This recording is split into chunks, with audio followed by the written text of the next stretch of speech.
Hey yo, what's going on, everybody? Welcome to the stream. We have the S95D versus the G4, Samsung's flagship TV versus the flagship LG OLED TV. Now, it's you can argue if it's Samsung's flagship 4K TV. I'm gonna call it that though, just because I do think it is their best 4K TV. So let's kind of say what's up to everybody in chat. Got Flying PJ in the chat. Cheapest Gamer says, keep doing what you do, KG. Love your content. I appreciate that. We'll give some time for people to come in before we start the comparison. I just wanted to say what's up to everybody and kind of address a couple of things before we get started. Might as well just play the content as we go on and start off with this 2000. There's a reflection. Let me fix that for you.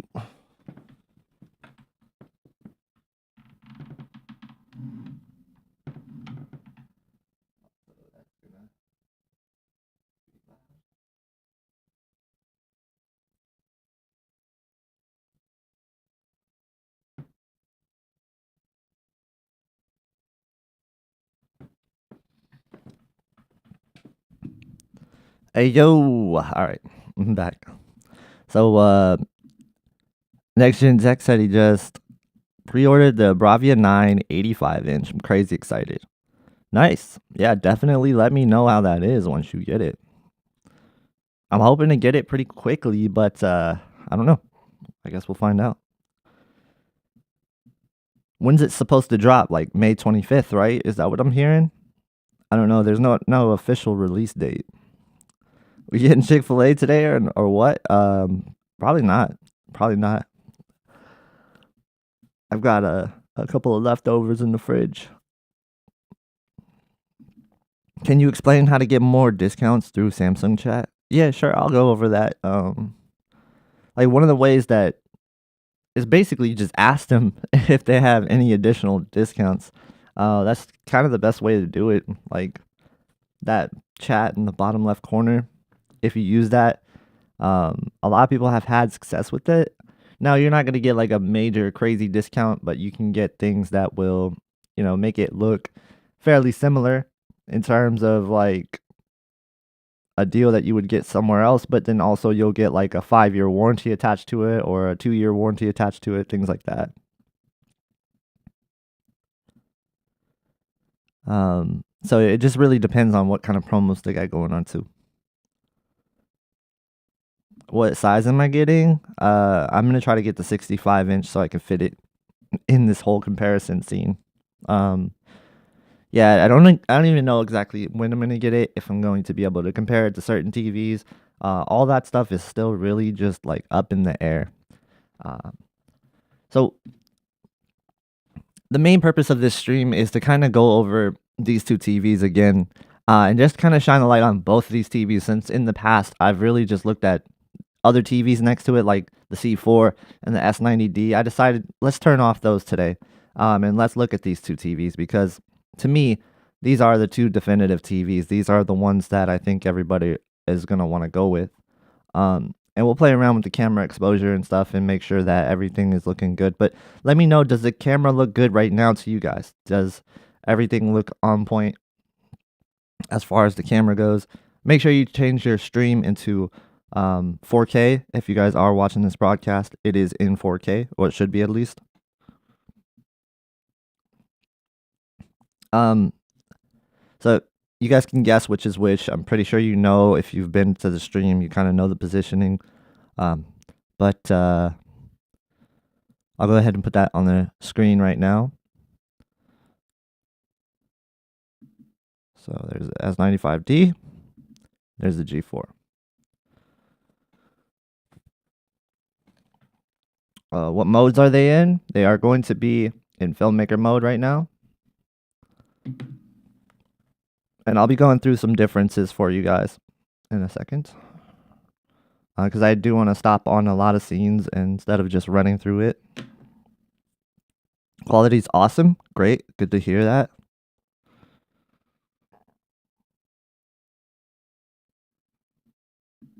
Yeah, I've been streaming in 4K for like the last couple months.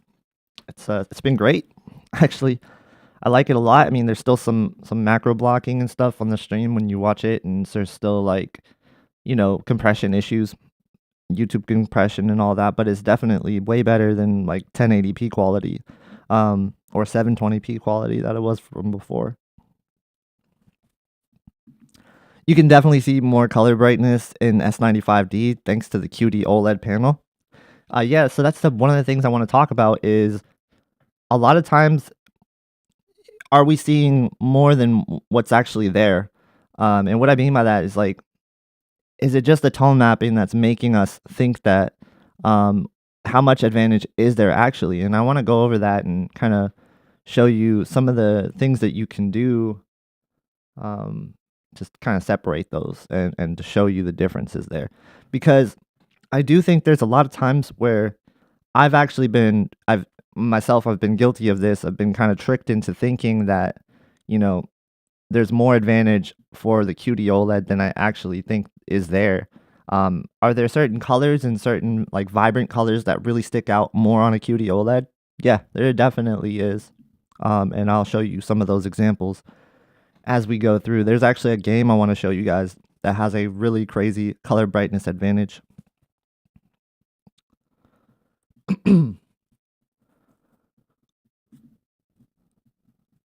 Alright, camera's not really doing as great as I want it to right now, so I might just have to, adjust, like, on a per scene basis. Let's see if I can maybe brighten it up without, making it look too, blown out or something.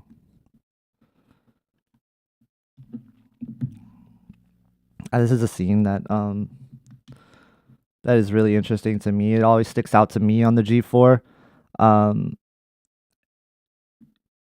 and this goes back to like what is the G4 actually doing differently than the S95D, because it does appear to be doing some different type of processing, right? It does seem to be doing something. It's analyzing the picture and doing something extra to it, whether that be sharpening certain areas up a little bit more, or actually just changing the brightness in certain areas of the picture a little bit more. There definitely seems to be some of that going on, and I've called that out before.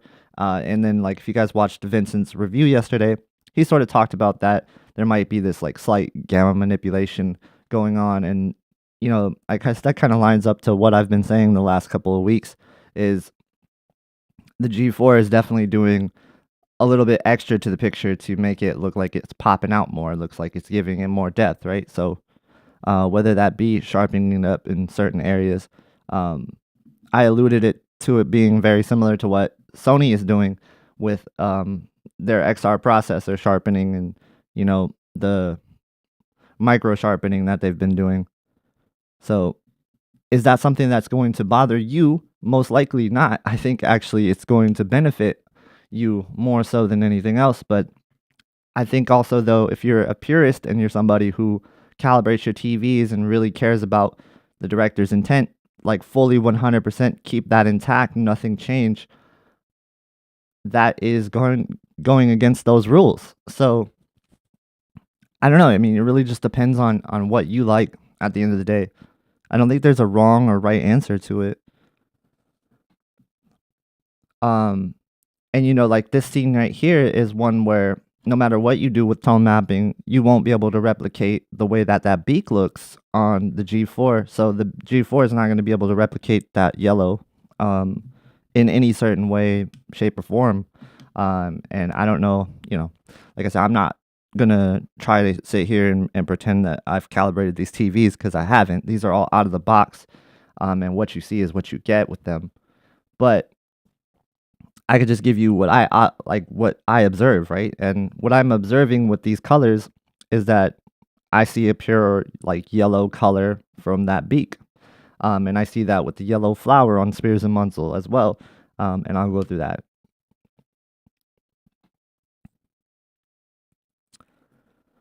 And I think this is a really like good comment, because a lot of people don't care what the TV is doing if it looks great to their eyes, and ultimately, I think that's what the TV manufacturers care about. Like they can go on and care about, say, how they care about the creator's intent and keeping that intact, and how they work with directors and how they work with studios.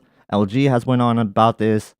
Um, Sony has gone on about this, but like ultimately, they are doing stuff that does mess with the creator's intent. So it's a lot that they're saying, but then they're doing something else. You know what I mean? Because if you look at what Sony's doing with a lot of the things that they do with their TVs, a lot of that does actually go against the creator's intent. And it's not fully like 100% gonna give you the creator's intent unless you get it calibrated. Same thing with the LG TV, especially this year with the way that they're doing like over sharpening in certain scenes. Now, is it egregious? Is it egregiously over sharpening? No, it's not. In fact, like the Samsung S95D is over sharpening more than the G4. The difference is when the G4 does it, it seems to be doing it to create a little bit more depth. It's manipulating the image a little bit more. I think Samsung's just has like a filter that they have on the TV that over sharpens a little bit. I don't know. It might be algorithm based. That's the thing. Nobody tells us these things. Nobody knows actually what these TVs are doing, you know? Not even the top reviewers know what these TVs are doing. All they can do is guess. And that's all we're doing here is we're guessing, right? And unless you're going to have a reference monitor, you really don't know what it looks like. So to Vincent's credit, when he does that, he can actually say, hey, look, I know exactly what it's supposed to look like. But beyond that, do you care? Do you actually care what it's supposed to look like? And that's up to you to decide that. That's definitely just ultimately up to you to decide that. So one of the things I wanted to go over that is often talked about with the G4 and the C4. This applies to the C4 too, because I think that you can apply this to the C4 and get very similar results. There's a setting called the professional mode within your tone mapping. So I'm in filmmaker mode right now, and by default, your tone mapping setting for the your dynamic tone mapping options right here, right?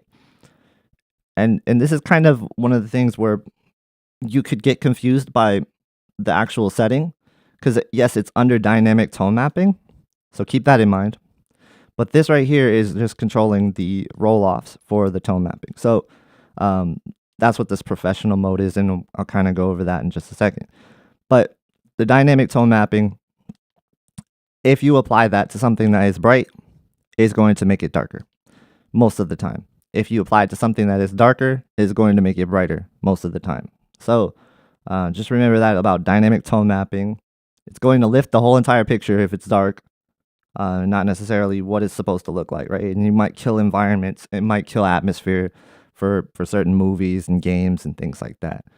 So the professional mode toggle is pretty interesting because it's going to allow you to get a lot of color that was lost back. And I'll show you that in just a second. Now, there is a downside to it. If you're going to use it, say right now, I am on the 4000 nit mastering. So let's go to the actual 4000 nits real quick so that we can show you how this setting works a little bit better. So let's load that up. And I want to show you kind of like the downsides to using it, but also I don't think that much content's going to push it to this level to see the downsides. So I think that it's going to be fairly safe to use for a lot of people. So I'll show you that in a second though. So here we have, horses in the snow. As you can see, it's not showing as much detail by default. On the Samsung as well. And as we look at this, we are on professional mode toggle with the 60 setting for 4000. As I increase it, you start to see kind of the details disappear a little bit more. And so that would be the downside. You lose a little bit of details. So if you like highlight detail, That's going to be something that would be a downside. So you could even put it down to a degree that you feel a little more comfortable with, like 20 or 30, and you could still see details. And there's an advantage to this, though. I'll show you what that advantage is. So you can see the difference here between off and on for the professional mode.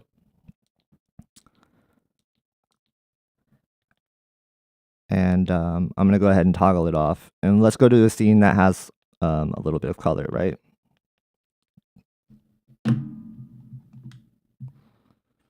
The color issues coming from the camera? Are you talking about one looking a little bit more magenta than one looking a little bit more green? Yeah, for the most part, it is the camera, but like if you view these TVs side by side, the S95D will look a little bit more magenta, and then the G4 will look a little bit more green. It does have that appearance. Not as bad as it looks on camera, though. I will say that. Not as bad as it does on camera.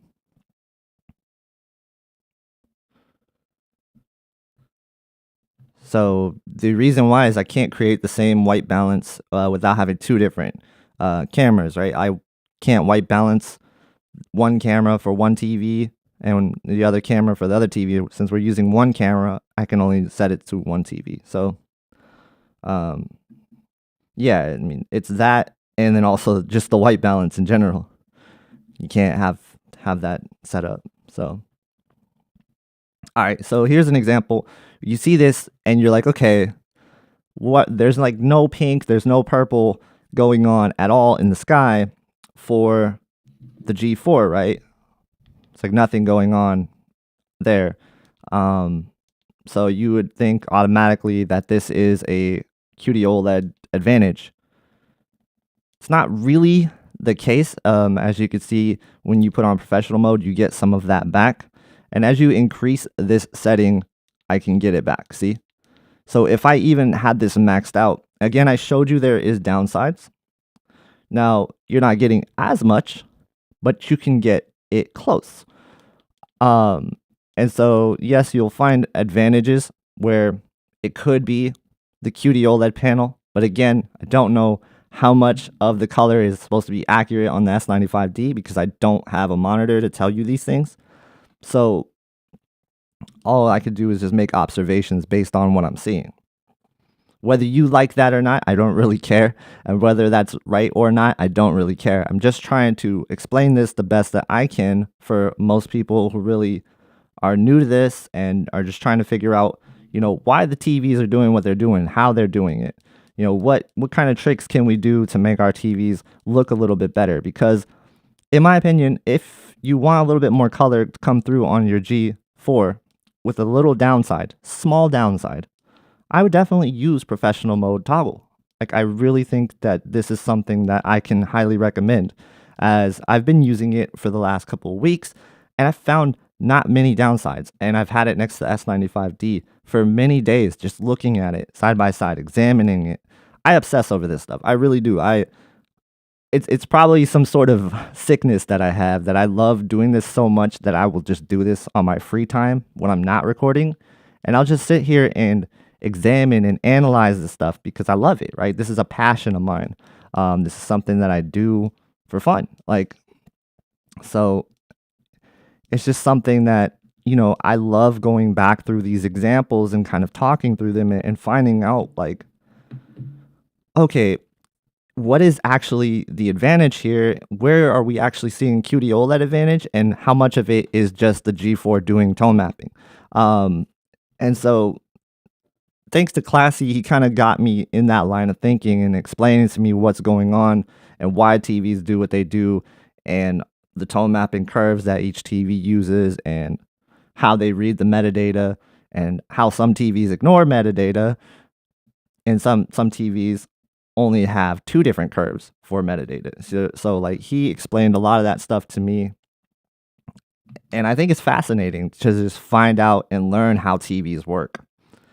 Like this scene right here, right? Like, you would think this scene looks way better on the S95D, right? There's more depth, there's more punch, there's more just definition, there's more pop, right? And I keep going back to, like, why is that? So it really just depends on the content that you're feeding it. Of course, we're feeding it 4,000. When are you ever going to feed it this? Well, you feed it this when you play video games. You feed it this when you're watching YouTube. So just keep that in mind. Whenever you're watching a YouTube HDR video, you're feeding it 4,000 nits. You're feeding it 4,000 nits when you're playing video games. So just remember that as well. So that's why I think it's really important to go over this if you do a lot of what I just said. So as you can see, we start to get a little bit more of that depth and definition back when we use the professional mode toggle. Again, it may clip some details, but I will tell you this, the S95D absolutely will clip some details as well at 4,000 nits. So you just kind of find a nice little happy medium, and I think like 30 seems to be a good sweet spot where it doesn't clip your details, but it also still does give you a lot more definition and depth to the image, which is wild to me because like there's a couple of scenes where the G4 does still look like it has more depth by having its default tone mapping method. But in higher graded content, that's where I think the default tone mapping method does struggle a little bit to like retain color. Again, another example of the S95D kind of feeling like it's holding on to color more, right?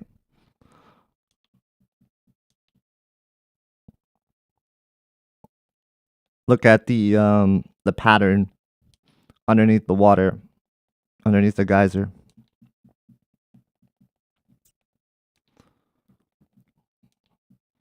You can see as we turn on the professional mode toggle, we start to get our colors back a little bit more. You can see we crank it up, we start to get our deeper colors back a little bit more. So it's a trade-off. You know, whether or not you want to make that trade-off is totally up to you.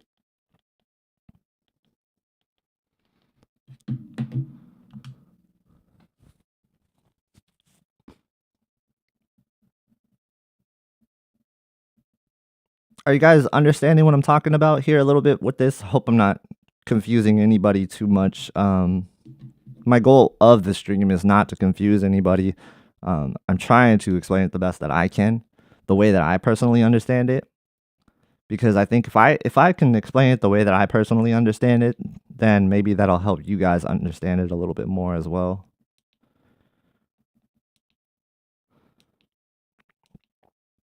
Anyway, like another example of he feels like maybe the color's a little bit flat on the G4 in comparison to the S95D, but again, you push some more color with this professional mode toggle. And by default, like I was thinking, you know, it was closer to 10. It is closer to 10, but as you toggle, it does seem to be that it would be a little bit less than 10 as the default for being off. So again, a lot of people are going to just tell you to turn this off. And I say it's something that I think is totally up to you whether or not you want to use it or not. And I think it will give you a better experience overall if you at least try it. And again, the setting that I'm playing with is the 4,000 mastering, which is going to apply to the content that I'm using right now. However, if you're doing 1,000 mastering, that'll be if you're watching 1,000 mastering, right? So, and then 10,000, which you rarely will encounter.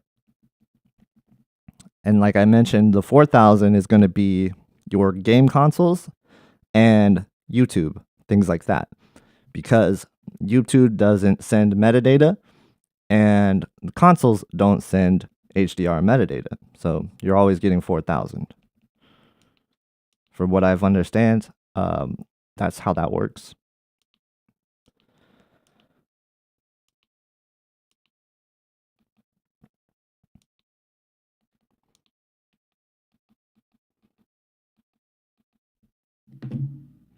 But I mean, it makes me wonder, you know, before the G3 didn't have this toggle, right? Like it was only accessible um, if you had access to calibration equipment and software, right? But now that we have this professional mode toggle, it kind of makes me wonder, like, what are the core differences with color brightness in mind? Like, where is the actual color brightness advantages? And I think it's more so in the vibrant colors, right? The vibrant green colors, the vibrant pink colors, things like that, right? That's where it's really gonna show a difference.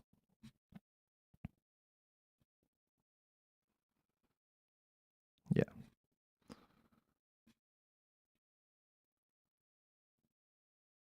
So we will also go through gaming as well because I do want to show you a really cool gaming example of where I actually did find some advantages with the S95D. I want to say this too, like these TVs absolutely trade blows. Like they absolutely do trade blows. There's times where I like the S95D better, and then there's times where I like the G4 better.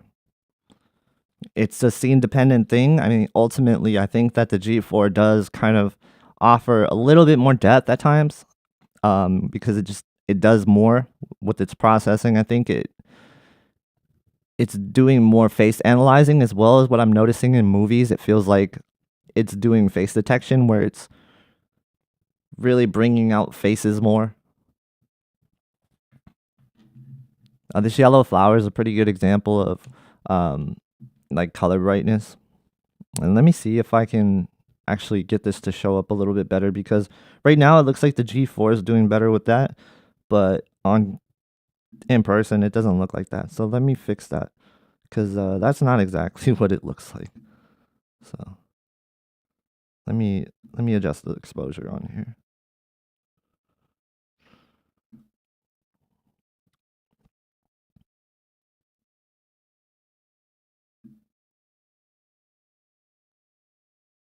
Yeah, that's not right. Um, let's find out what's going on here. 1 second. I'm gonna actually change the mode on my camera because it's not showing you exactly the color that I wanted to show you because there's a way to mimic the S95D a little bit more in this scene. However, you still won't be able to beat the S95D in this scene. This scene is an S95D win for sure. But I want to show you exactly why that is in a second. Give me one second.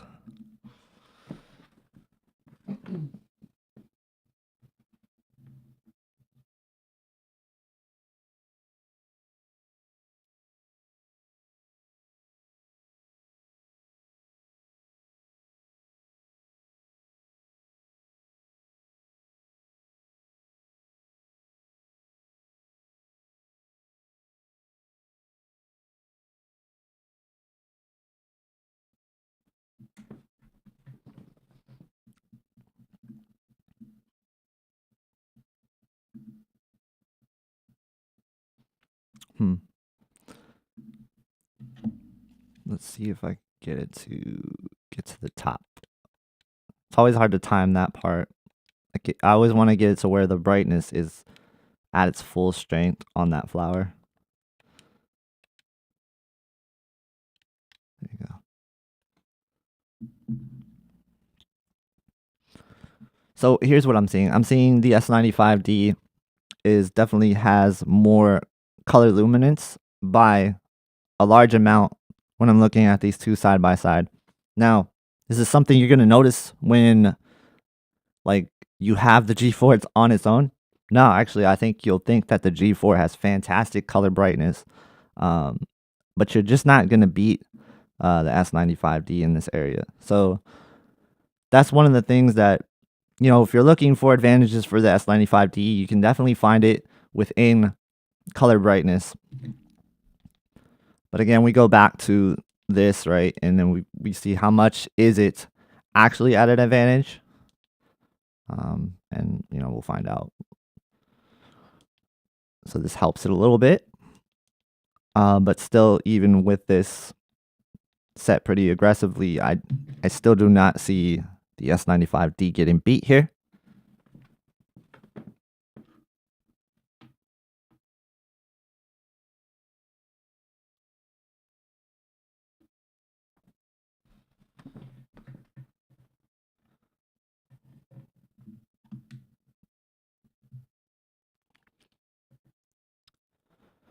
Another one where you can kind of see an advantage, well, I feel like you could see an advantage, is this butterfly right here coming up. You just won't be able to replicate this yellow. And again, it's not going to show up like I would love to show you on camera. You just, this is one of the scenes where it won't, YouTube's not going to do this scene justice. It's going to be very hard to see on YouTube. But the yellow is just more, it's just pure. It's just more just a pure yellow color. And then on the G4, you know, it's not really that. So. And this is with the professional mode toggle. Let me go ahead and turn it off.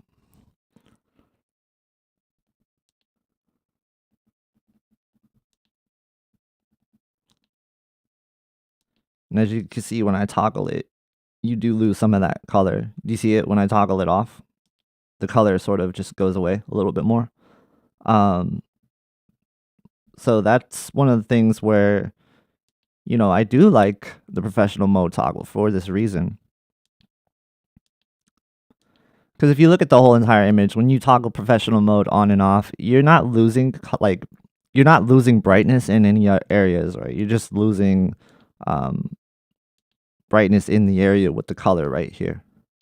Like as I toggle it on and off, so you can see that. And again,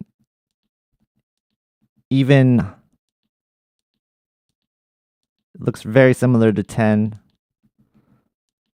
But even like at a small setting like 40 or 30, you'll probably be fine with that and rarely run into issues with clipping out whites and details beyond that. So yeah, and that's one of the things is like, please listen to what I'm saying as I'm describing this, because you're not going to be able to really see the differences as I'm seeing them. Like, you really just won't. So that's why I'm trying to do my best to explain the differences to you guys, so you can sort of understand how these TVs work a little bit more. Like, I think if you're going to spend your hard-earned money on these TVs, you should at least know, you know, some of the tricks that they do, like some of the things that they're doing, some of the behavior that they're exhibiting. Like, this has always been a scene to me where I see a clear color brightness advantage, no matter what you do with the tone mapping. So there is going to be that.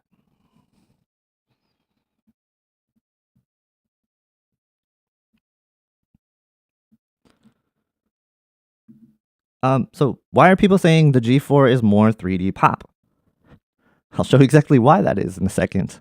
The G4 is definitely manipulating the picture in some degree more than I have seen. I mean, it's very similar to what Sony does in the sense that they do it. But, you know, if you look at just some of the way that the images are presented to you, and I love this alligator coming up as a great example of that. Let me adjust the exposure. I think it's too high.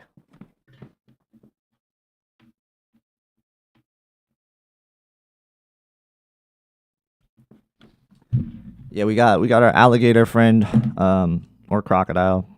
I still don't know. Has anybody ever confirmed this to me? And I'm just not looking at chat.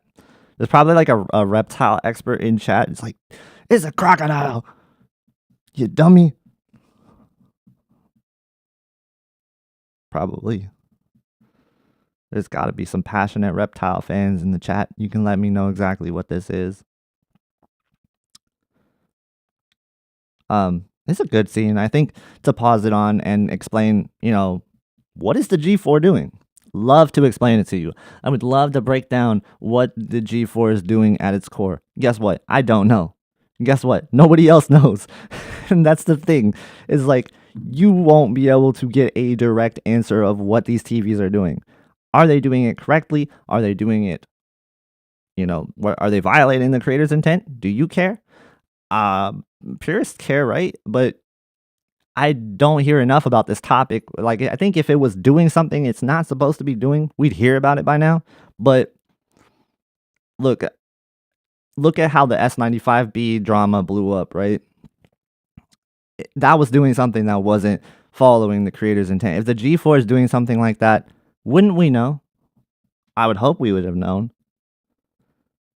But again, I personally don't care if it is or isn't. It looks good to my eyes. And I feel like that's probably what a lot of you guys feel as well. However, does it feel like the G4 is cheating? Yeah, absolutely it does. Because I'm looking at it next to the S95D in this scene, like here particularly, and I'm like, wow, it's doing some things. So there's that. There's that.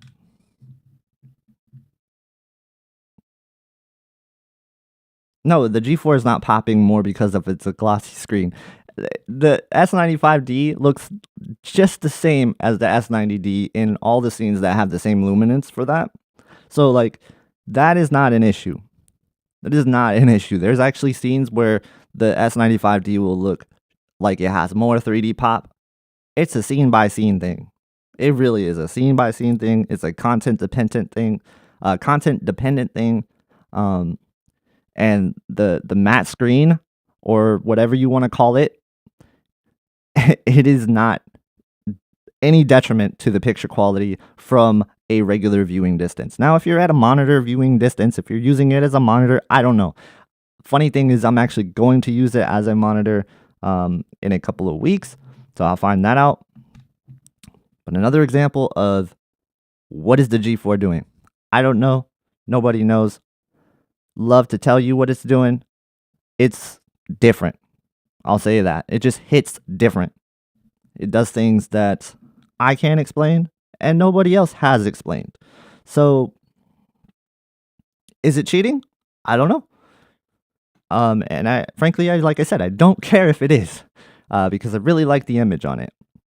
And that's how I felt about Sony TVs too.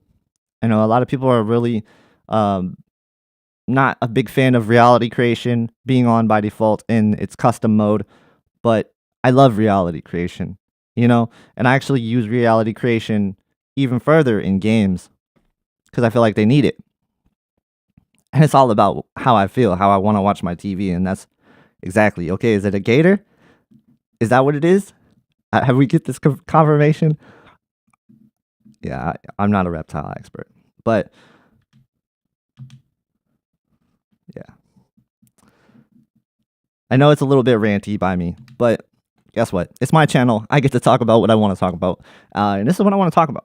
And I want to do that more often with you guys because I really feel like TVs are something where you should enjoy them how you want to enjoy them ultimately. And I think if you prefer what that looks like more, then all means, take it. Now, is this a clear win for the G4? I don't think it's a clear win. I just think it does win certain scenes more. There are scenes where they look pretty similar. So, yeah, I don't know. I can't tell you why the G4 behaves the way that it does. Nobody can.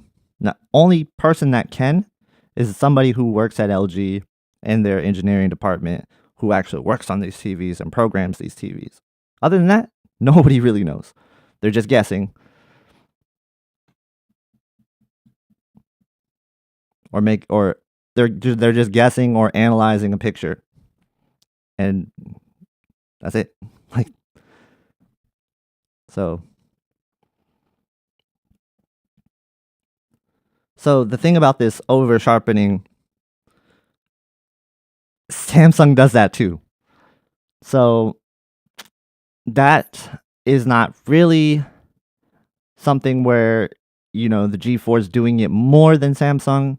Like if you pull up a pattern, you'll actually see, here, let me pull up one of these patterns real quick so I can maybe show it to you on camera. I don't know if it's going to show up on camera, but if we go to video processing, sorry, it would be advanced video, resolution, zone plate. So I don't know if this is going to show up on camera, but all right. So do you see the sunbursts on the left on the S95D? So how I was explained to on this pattern is I'm seeing that on the S95D because it has more sharpening than it should have. So I don't know if the G4 is just smart enough to detect like, hey, this is a pattern and I'm not going to over sharpen it or what. But that is how I've been explained it. So there's that, because you don't see that sunburst pattern. And by the sunburst, I mean just like, when you look at the sun and it has those flares coming out the side, like the S95D has, that is going to be the biggest thing. I mean, it looks like I'm trying to hypnotize you guys right now. Use my affiliate links. No, seriously though, that is a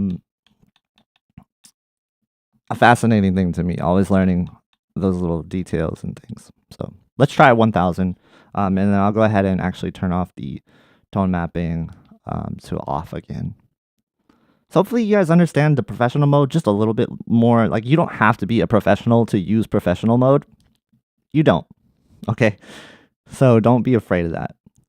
And again, since we're using 1000 now, we would have to change the 1000 value. But we're going to turn it off. We're going to just turn it off. And I'm going to let it run through, and I'm going to look through chat, see if there's any questions, because I do want to cover some gaming as well in this stream.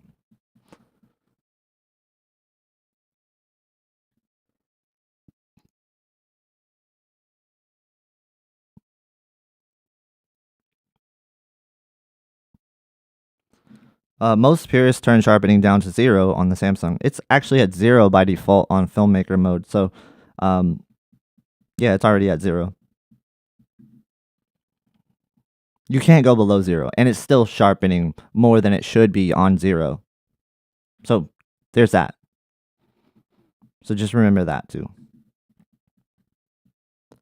And there's also another form of sharpening that these TVs do. It's called micro contrast or micro sharpening. There's different words for it, but it's usually micro sharpening, from what I've been explained. So Christian, thank you for the super chat. He says, will the discount I get from the AAA membership be worth it for buying a 77-inch S95C? I don't know exactly what the discount amount is, but if you could tell me, if you feel comfortable telling me that, I think that the S95C is still a steal right now. Like, at certain sizes, it's a really good deal. If you compare it to the price of an S90D, for example, like, I would absolutely get an S95C over the S90D. Now, the only downside is that, like, I really love the Tizen changes. And so, like, if you're worried about the OS is better this year. But if you don't really care about the OS that much, then, like, by all means, I think that last year's TVs are still relevant in that sense for Samsung. S90C, S95C, I think they're both still really highly recommended in my eyes. And thank you for that super chat, Christian.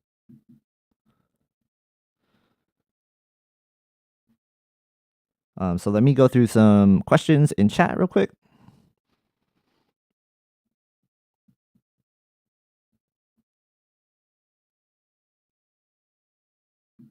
G4 has better upscaling and lower bitrate content, such as streaming sports.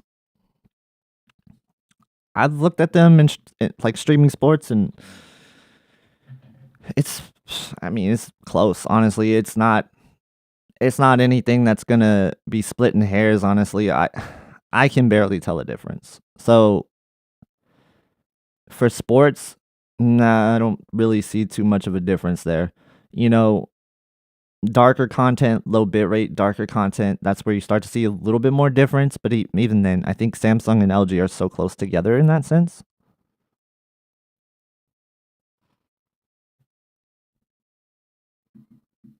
I think the only one that does low bit rate just really good is Sony. Now they don't like LG and Samsung, they don't do low bit rate bad by any means. And I feel like the issues that they have in low bit rate content is a little bit overblown. It's just compared to Sony, they don't do it as well. Oh yeah, and forget Dolby Vision gaming, it's not a thing. I agree with that 100%. I think that everybody should probably come to that conclusion by now. As we have come to this conclusion for a long time. I told you when Dolby Vision gaming first started, when we started testing it out, there's no reason to use it. There's literally no reason to use it. There's no advantage to using it at all. In fact, it'll just over brighten your picture and just it'll be a detriment to actually using any other mode on your TV for game mode. So FOMO 100%. Like, I'm glad that everybody's starting to realize that. Is Sony still way ahead, KG? Like for low bitrate content, yes, they are the kings of that for sure. Um, but their advantage is not as strong as like you would think. You know, it's not. I think people that see the low bitrate issues are really sensitive to it, and they'll watch a lot of content that will show it. And if you watch a lot of content that will show those issues, darker content, darker streaming content, then yes, Sony will be better in that area.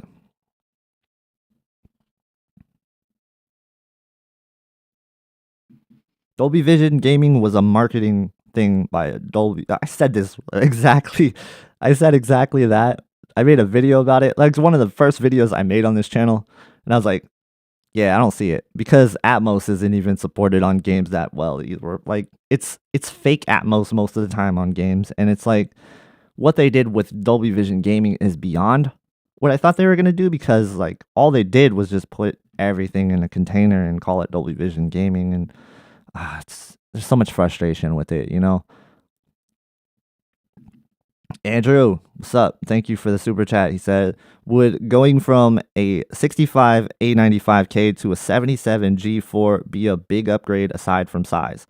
Gaming, 4K Blu-ray, streaming, and sports. Jeez, A95K is a beautiful TV. So it's like, it's such a small upgrade. I would even struggle to call it an upgrade. The only reason you can call it an upgrade, and you said besides size, I would say size. So like, there's not like a significant super advantage that you're getting from the A95K. Like, let's just say if they're the same size, A95K to the G4, is that a upgrade? I think it's like a mid grade. It's like you're just like barely doing much to upgrade because you're still going to see advantages with the A95K's color brightness. You still will. Like QD-OLED is still not going to be replicated by the G4. It's just not. Those examples though, they're very hard to find. You know, I could show you a couple examples, and I got a game that actually demonstrates color brightness a lot here coming up. And I know I keep teasing it, but I do want to just make sure we address some of the issues. But like, as far as isn't an upgrade, 4K Blu-rays, they're gonna look pretty similar. Not gonna be too much of an advantage to one or the other. It's really gonna depend on the content that you show with your 4K Blu-ray. So like if you're watching Batman versus Superman, for example, you will see examples where the QD-OLED will look better, right? Because that's going to be able to show it. That said, there is still going to be examples where you might think the G4 is doing a little bit more with the processing, because I don't know exactly what the G4 is doing with this processing. Like, to be honest with you, I don't think anybody really knows.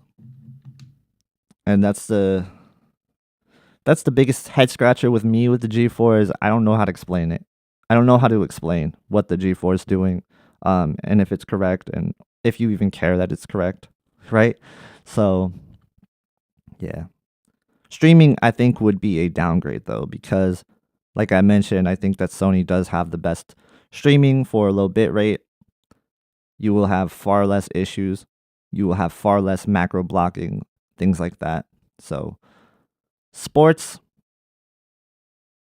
it depends on how you watch sports. If you watch sports in like the absolute brightest way possible, the G4 will give you that, like better than any other TV that I've seen thus far that is an OLED TV. So there would be a slight upgrade there. But I would not make that jump. It's just too close of a generation to make that jump. So, size wise, though, yeah, then you can justify it. But you said take size out of it. Thank you, Andrew, for that super chat.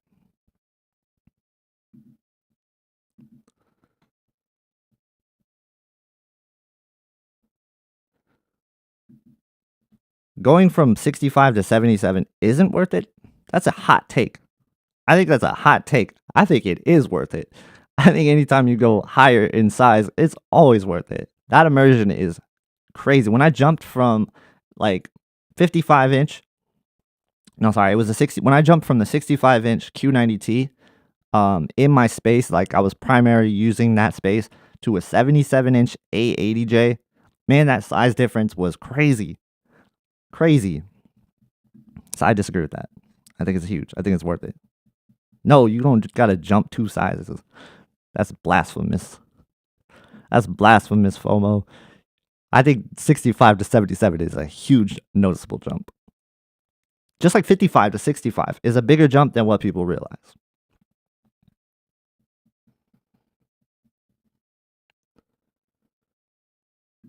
For gaming, G4 can do 144 hertz, 895K can do 120 hertz. Good point. Good point. So if you're a PC gamer and that matters to you, that is a good point. Yes, there is absolutely a difference between 144 hertz and 120 hertz. If you can't see that difference, I'm sorry, but I see it.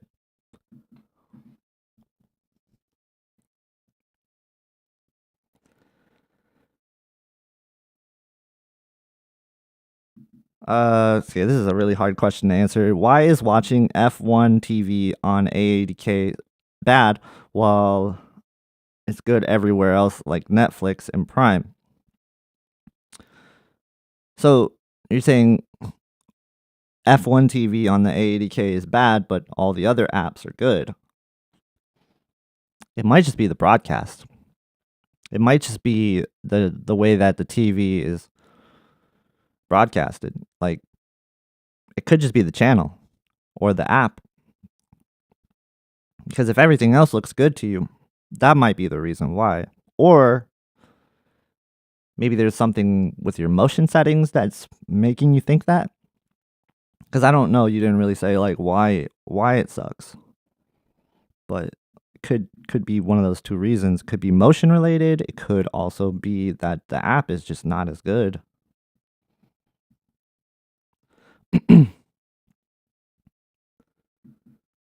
You aren't noticing a difference between 120 hertz and 144 hertz. The main benefit is slightly higher, slightly better input lag. Nah, that's not true at all. You do notice that.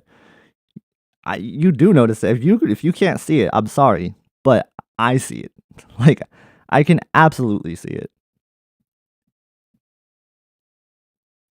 You could see text clarity better as well. So like, there's so much more that you could just. It's a better feeling overall. You see it better. You can see it. You can see the difference. You can feel the difference. If you can't, then you can't. But yeah, no, I would definitely use 144 hertz if I could over 120 hertz whenever possible. That's why if we can get to 240 hertz TVs, I'm on board. I'm on board. 240 hertz OLED TVs, let's go.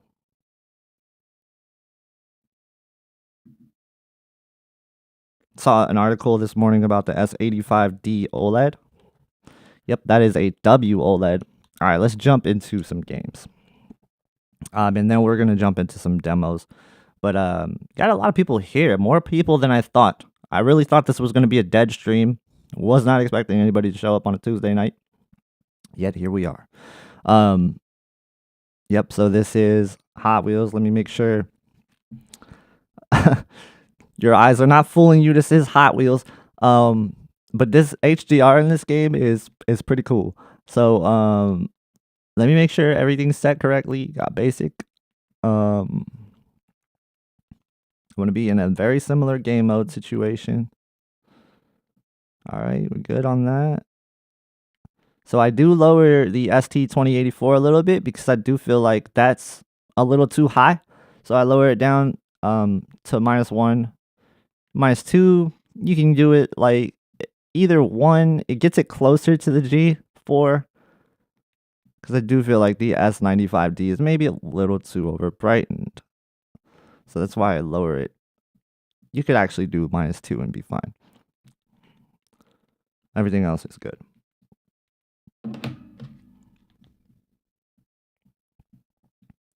But yeah, don't get confused by the S85D. It's a WOLED in every size. And that's the way it's supposed to be. That's the way it's meant to be. It is going to be the competitor to the LG B series. So HGIG is on. We are at 1500 nits on the game console menu. That is what I recommend both S95D and G4 to be set to, by the way. Here I can see color brightness advantage in the Hot Wheels side. So I do see that. There's an advantage there. As we go through, let's see what we can see.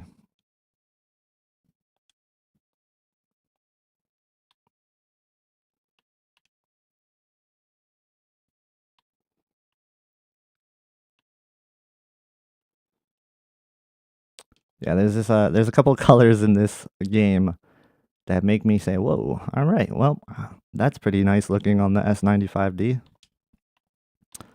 And shout out to LG though, because their game mode is way better than it was on the G3. The G3 would be struggling with a lot of these colors. They would be struggling. All right, so let's go to photo mode. So, I'm probably gonna have to take down the exposure so you can kind of see this a little bit better.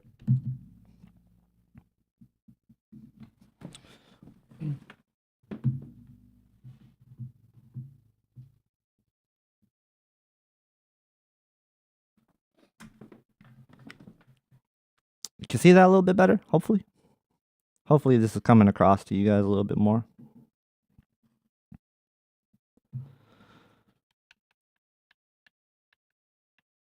Now, you will say this, the details of that color, they're not there on the, they're just not there. They're not there. So there's that.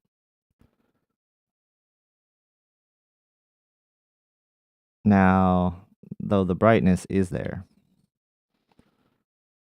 They're not there on in a lot of cases on both though, so to be fair. It's not like both do the details that much better. But the green is a nice little stopping point to look at as well. Just look at the luminance. See that?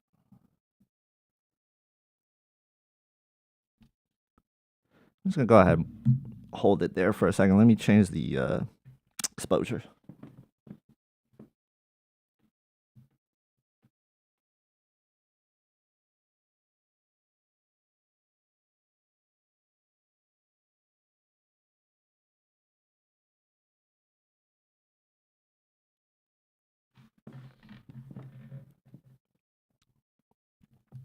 There you go.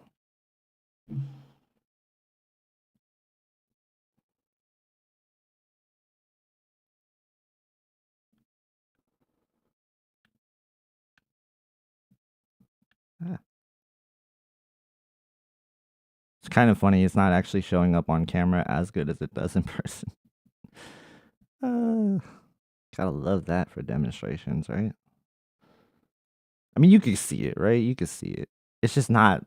It's not showing up like it is in front of my eyeballs.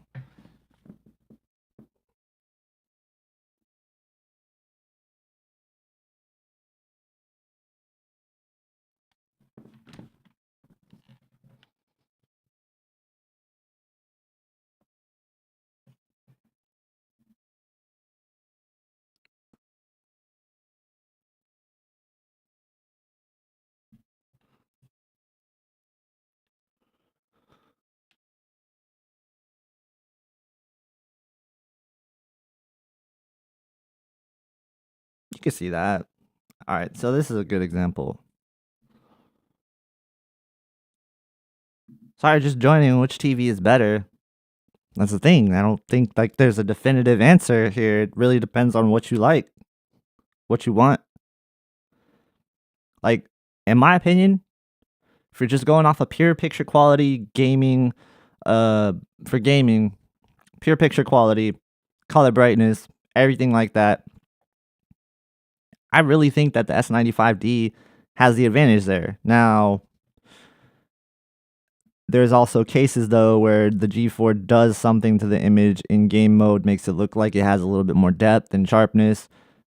It still does work in game mode. Whatever that magic it's doing it in game mode as well. So there's that. So you got that going for the G4, but you won't have as much with like color brightness in mind. That said, there's a little bit of a workaround, if you don't want to use HDRG. By the way, HDRG is probably still the best way to watch or play games on this TV when set up correctly. It's the best, right? However,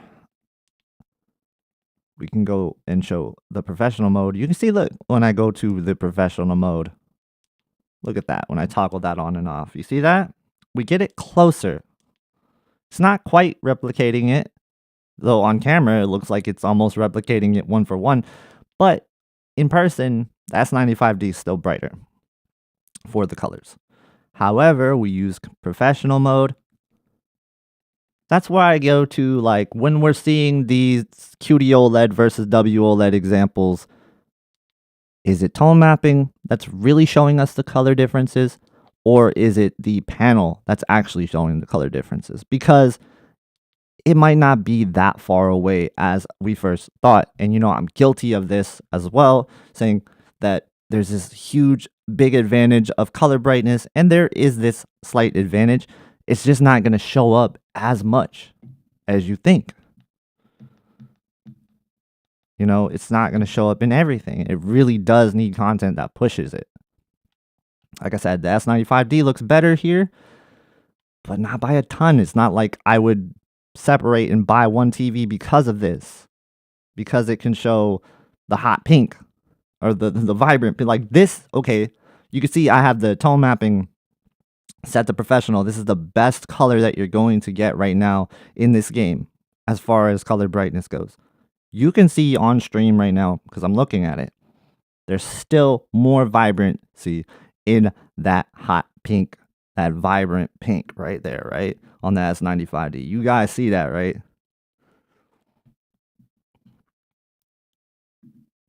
I love doing this, by the way. This is some fun stuff. This is fun stuff.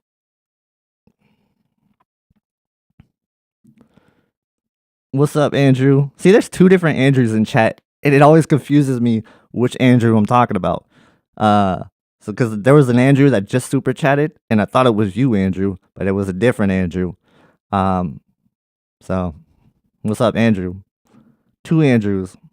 One of you guys got to be Andrew too. I don't know. But what's up? What's up? So I'm just showing kind of like the differences in color brightness, because I love this game for an example here. And yeah, that pink is crazy bright. Like in person, it's almost eye-searing, like how bright it is. But putting the G4 to professional mode does get it closer. Does get it closer.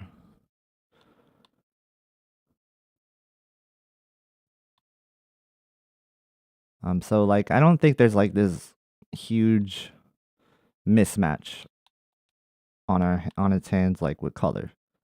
As I first thought. Like I said, I was guilty of saying that last year as well, but we didn't have the tools that we have on the G4 now that everybody can use, right? It's called professional mode, but like I don't care if you're a professional, you could use it. It's good. Use it. Like why wouldn't you want your colors?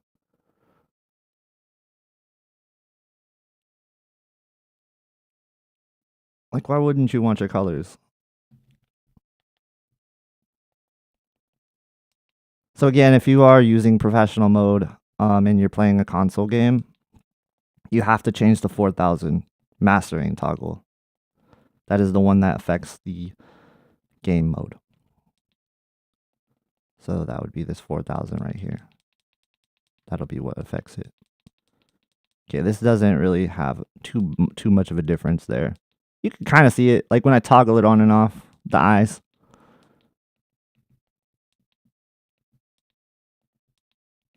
And the brightness of the blue.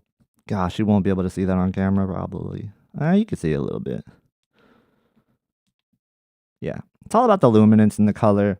And I think it makes a huge difference. But again, I have the TVs side by side. You won't have the TVs side by side. I still have that up.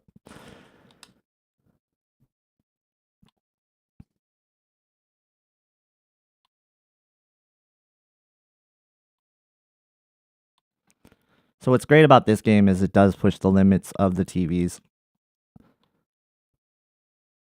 Where other games like Elden Ring, I'll show Elden Ring a lot because I just love the aesthetics of that game, but like that game doesn't really push the TVs. I believe that game caps out at like 1000 nits on frame. That said, the metadata that it's sending is still 4000, so do keep that in mind when you're like messing with the professional mode toggle and stuff. So, because the console only sends one metadata, and that's 4000 nits. It's, you know, it's just defaulting. It's not even sending it really.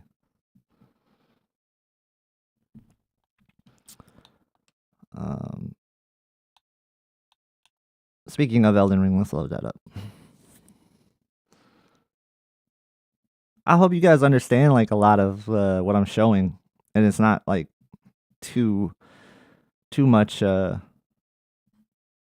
information being fed, because I just want everybody to understand it. That's all.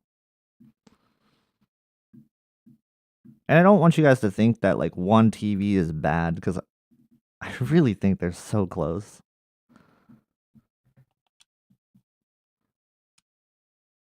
And that the thing with the S95D is going to come down to more like, do you like the coding? Because if you don't like the coding, don't get the TV. If you like the coding, get the TV. Or if the coding's not going to affect you, like if you watch it or play it in a semi-dark room like this, for example, it doesn't even have to be the darkest room. Just don't have any light affecting the TV. And the S95D is beautiful. Beautiful TV.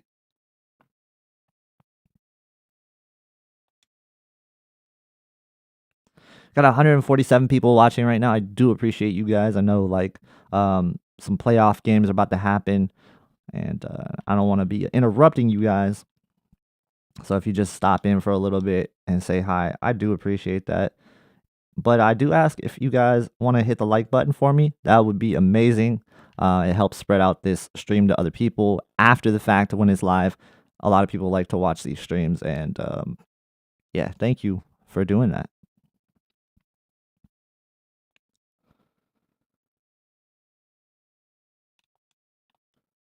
But the one thing I do want to say is that, you know, white balance and everything is going to affect the camera, but it's also affecting like what I'm actually seeing too. It absolutely is. Like in certain gray areas, there's a little bit more magenta for the S95D. In certain gray areas, there's a little bit more green for the G4. So there is that perceived, like that is actually what you're seeing on camera is close. It is actually pretty close to what I'm seeing with my eyes. It's not as dramatic though. That's the problem. It's not like painting it green. Like on the camera right now, it looks sort of like a green cast. It's not quite like that. It's more like just a slight tint, you know, and this could probably be corrected with calibration if you want to go that route. Again, every TV needs calibration if you think that you need the calibration. It's up to you whether or not you want it or not. But absolutely every TV doesn't care if it's like, if a TV manufacturer is like, oh, it's factory calibrated, it's got amazing calibration out of the factory. It doesn't. It does, but it doesn't. You could still benefit from calibration. So just keep that in mind. Like, there's always things to be fixed on a TV, if you absolutely want the perfection out of your TV. Because they all have these little quirks and things that maybe your eyes won't get past. Like, I have talked to a lot of people who absolutely hate this green. They just hate it. They can't stand it. I don't see it if it's not side by side, personally. I don't even really realize it.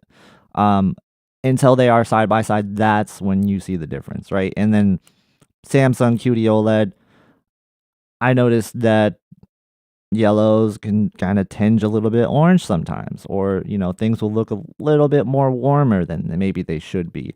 And then, like I mentioned, with the whole thing pushing a little bit more magenta, that's always kind of been a thing with Samsung TVs. And when I say, like, okay, yeah, it's the cameras not showing what you think you're seeing. Yeah, the camera does exaggerate things a little bit more, and also when on camera, there's a lot to account for. Not only the white balance, like I've mentioned, but just the panel differences. Each camera is going to capture panels differently as well, and it also depends on the camera itself. The camera's color science affects a lot of this as well. So there's so much that goes into it, which is why, like, listening to the descriptions that I'm giving you guys is the best bet. Like, that's your best bet for sure. All right, let's get out of this. Let's go to a more red area. By the way, this game is dope. I can't wait for the DLC. Is that next month? Next month? Any Elden Ring fans in here? Y'all happy about that? I'm ready. I'm ready. I can't wait. I'm excited. Let's go. Nuggets playing in 10 minutes. I know I got it recorded. Do not spoil it. Do not spoil it. Don't give me scores in the chat. I got it recorded. So it's recording. It's recording.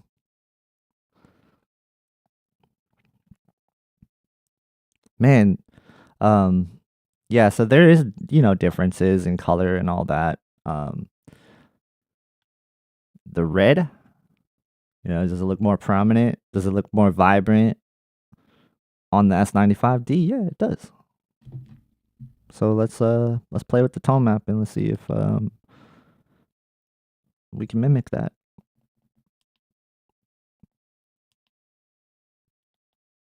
And all the stuff that I'm doing, I'm not saying it's definitive or anything like that. It's just an experiment. So as you see, like when I toggle it off, I actually lose some of the red. I actually lose some of the orange. So there's that.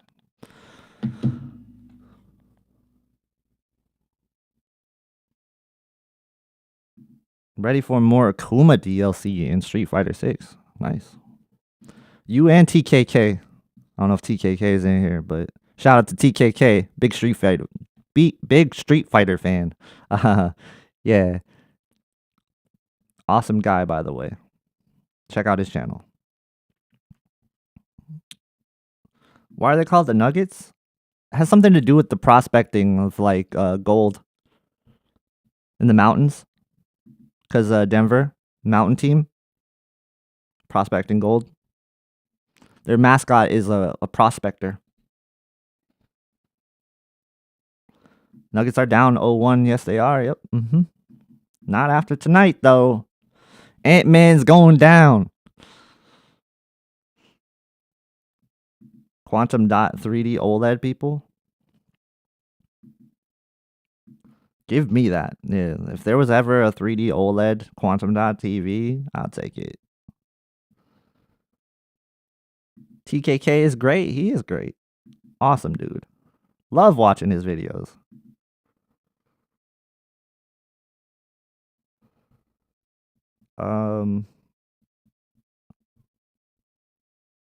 Sony ABL sucks. You getting it confused with ASBL. Are you talking about the ASBL dimming? Depends on what brand. It depends on what model. Some of the ASBL is very aggressive, though. I will say that. In game mode, particularly. That said, a lot of people actually don't notice it.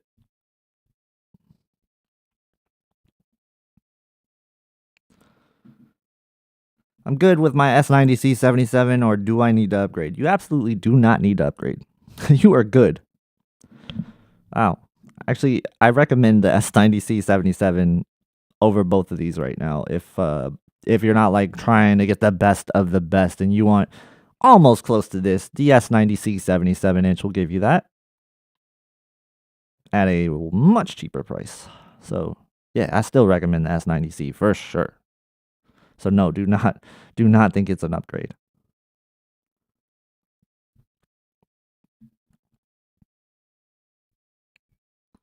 So the problem is when you're comparing TVs and you always think about last year's TVs, and the problem is when you have to decide like, all right, do I have to rate these compared to older TVs? What are people coming from? And that's what I'm always looking at when I'm looking at TVs. I'm like, all right, who's in the market for a TV? Is it people that have an S90C? Probably not. It's rare, right?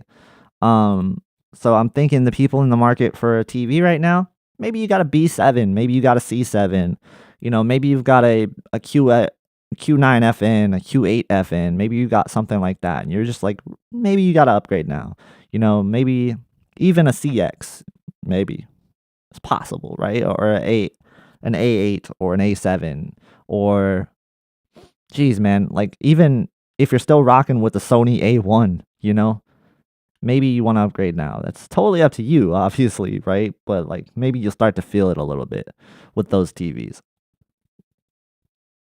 But, in the last couple 3, 4 years, I don't know. It's harder to justify. But like I've got the Q90T still, right? And I've compared it to these TVs on my own, and I'm looking at them and I'm like, all right, I would feel like I need to upgrade if I saw that side by side. Because I love the Q90T. As much as I love the Q90T, it still just does not hold up to a QD-OLED. These days, it's just not, right? Um, so I think, yeah, especially if you're coming from an LCD TV, looking at one of these two TVs is an upgrade. Absolutely an upgrade. Huge upgrade, I would say.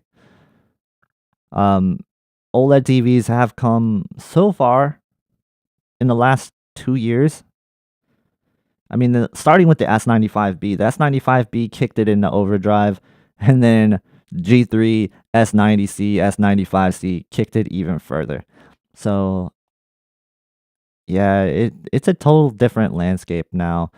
And the fact that the G4 has fixed its color brightness issue in game mode, I can now safely recommend it in game mode, and it's not a G3 issue. I think a lot of people got it confused where it's like, oh, this is a G3 issue. It's not a G3 issue. So it's been an issue where LG just doesn't have the color brightness in game mode for a couple of years now. In fact, the C4 still has this issue. So when I'm looking at, say, the LG C1 next to the QN90A, I recommended the QN90A over the C1 because of gaming color brightness. That was it. That was the nail in the coffin for me. That's why I recommended the A80J over the C1 as well. That was it. It was the nail in the coffin. So when you go back and look at that, man, LG OLED's game mode is so overrated. At least it was, because it's actually pretty good now. But my God, it was so overrated. But shout out to LG, they fixed it on the G4 and it's good now.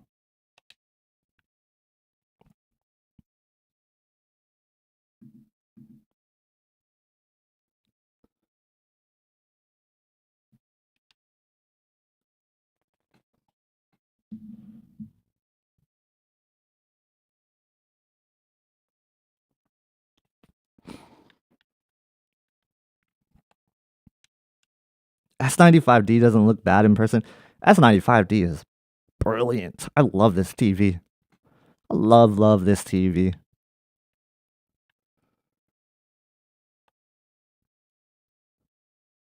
When you find games that push this TV, you'll see it, like I showed with Hot Wheels.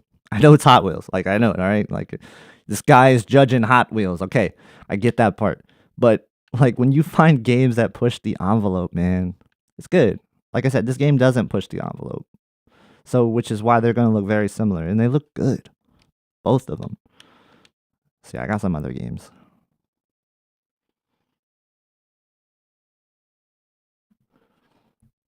Did they fix the C4 with an update? They are not going to be able to fix this issue. This issue got fixed with the G4 because of the new processor. It has to be something to do with that, right? Like, that's an assumption by me. That is an assumption by me. But I could put two and two together. The G4 has the new processor. The C4 doesn't have the new processor. It's still doing the same thing. So, yeah, I think it is having something to do with the G4 having a new processor.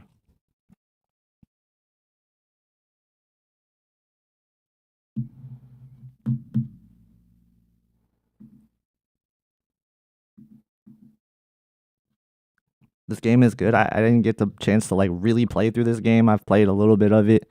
Uh, but yeah, it's one that I heard really great things about. I don't know how this game pushes brightness or not, but we'll find out. Photosensitive warning, if you guys have that. All right, HDR brightness. I don't know how to set this game, so let me take my time and look at this. I don't think this is going to be something I want to adjust. Just judging it, it looks like it's clipping, so probably want to keep it at 50. I'd imagine the black point stays the same. Usually don't want to touch that. You'll raise the black floor. Shout out to Marcus. I don't know if he's in this chat, but I would love to see if he was here. Help me out with that one. I've never actually set up the HDR in this game properly.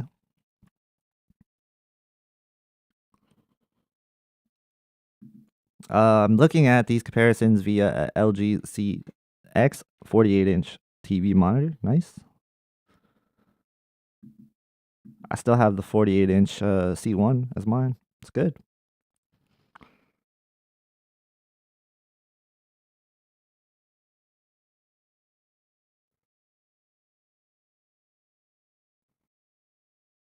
What the? All right. Final minute of the Knicks game. Remember, no Nugget scores. I will ban you. I'll ban anybody who tries to spoil that game for me. I'm taping it.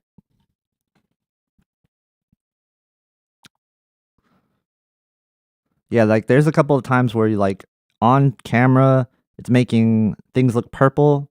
That is not what I'm seeing for the S95D. So there's that. There is that. So keep that in mind. S95D is not this purple. That is the white balance on the camera. Can't set it properly for both.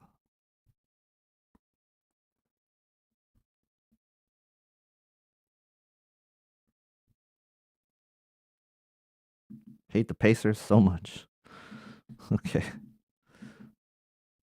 Man, I used to really hate the Pacers when they had Reggie Miller. I did not like Reggie Miller. You know. If you know, you know. Right?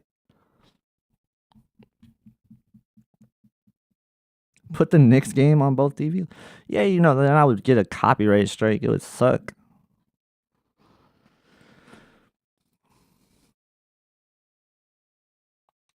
All right. Well, enough of this cutscene. Let's play the game. I will say this: the sky right here is looking a little bit more orange and nice on the S95D. But again, I remember I was telling you about how the S95D and just QD-OLEDs in general kind of push this little orange tone in yellow. Let's just do story mode because I really don't want to pay attention.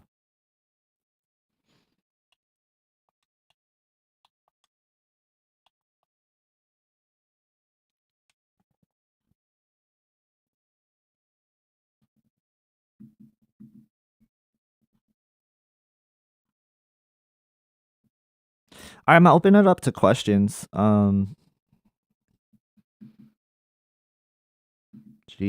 that's gonna be huge. I remember how big that was. All right, let's open it up to Q&A. Q&A time. So if you guys got questions, let me know. You could leave a question in the chat. You can also do a super chat. That is greatly appreciated if you do so. It supports the channel, and I do appreciate it. But I'll take all the questions that you guys have. So fire away. Question time.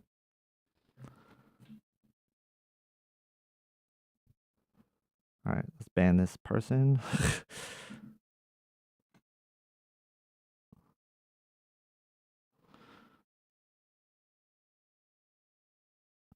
Does LG have any promos? I believe they have a 5% back offer right now on their website. 5% back in rewards. I'm not sure if you can apply those rewards to the purchase. Probably not. Usually it doesn't work like that, but they do have like some kind of 5% back promo going on LG's website that's not available on Best Buy or anything else like that. So there's that. As far as that goes, I don't think they're giving away anything else. So that's all I can know right now. That's all I know from LG for promos.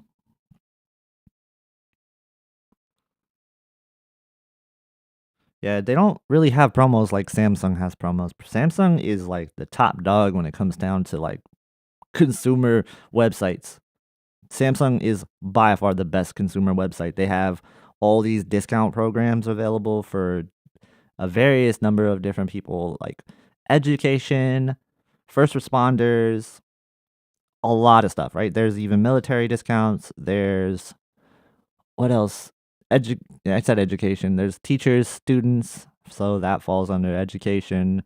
Um, Employees of various companies. Like your company might actually be under the list. So like find out if your company, is eligible for those discounts because they're significant, really good discounts, especially on sound bars. I've seen up to 67% off on a sound bar recently. KG, are you getting the Bravia 9? I will at some point in time be getting the Bravia 9. I don't know the timetable for that, but yeah, that's absolutely one that will be reviewed and dissected on this stream. On the channel. I'm going to stream a lot more. Like I really love doing these streams. Not only is it fun to interact with people, all the viewers, you guys are amazing. You guys make it worth it. It's fun. But also I can reuse a lot of this content because it's in 4K. I can reuse a lot of it. I can clip a lot of it and create discussion videos based on this, like what I learned and things like that for people that don't have time for the streams. So yeah, there's gonna be a lot more streams. I love the streams.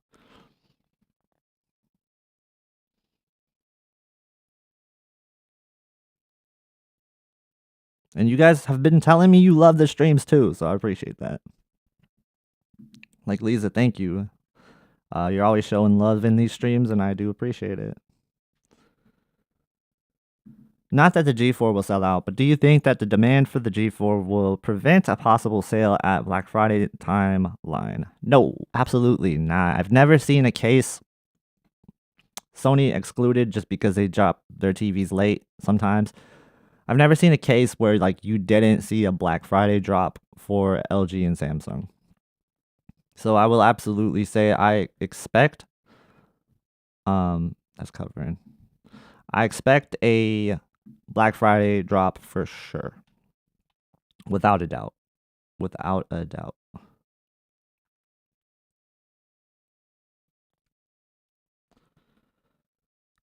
This game is really nice looking. I love like just there's so much dynamic range in this game. It looks so good. Looks really good.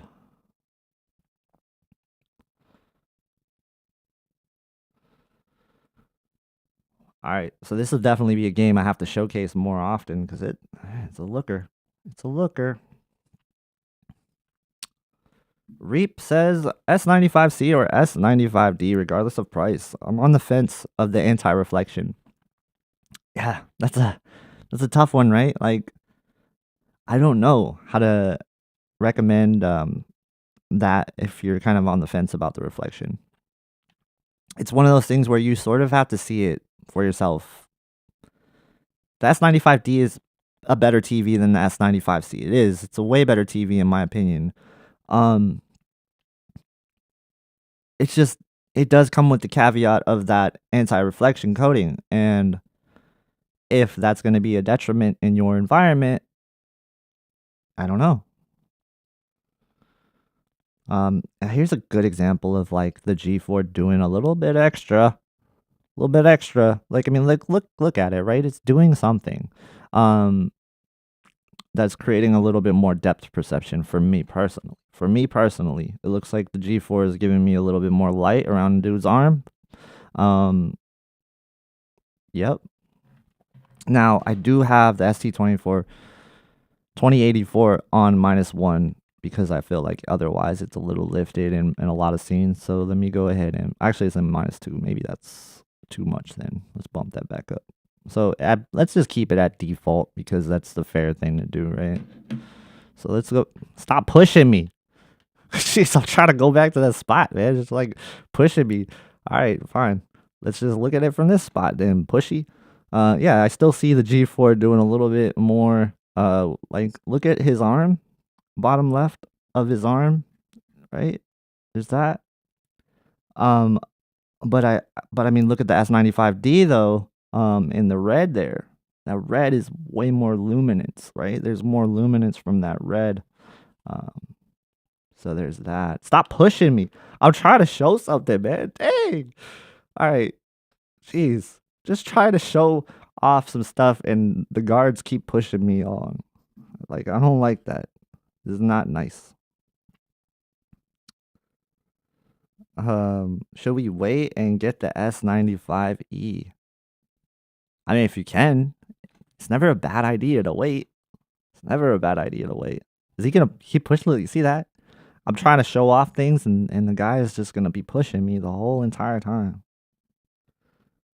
Imperials are sure pushy. Yeah, they are. Jerks. It seems like the G4 fills color in scenes more consistently. It does feel a little weird the way that they do a lot of the way that they approach things, right? And when I say they trade blows scene by scene, I'm not lying. It's like they definitely trade blows scene by scene. And this is another instance where like I do feel, yeah, the S95D by default is lifted, and that's why I had the ST2084 turned down. Because like here is an area where I feel like it's too bright. I feel like it's a little over brightened. So bumping that down doesn't hurt. I wouldn't go to -2 though because I am crushing if I go to -2. Stop pushing me. I'm just gonna walk and maybe you won't push me no more. Bump up the G4 saturation and it would look similar to the S95D. Um, no, not really, because what you'll see is the colors are gonna start to break once I do that.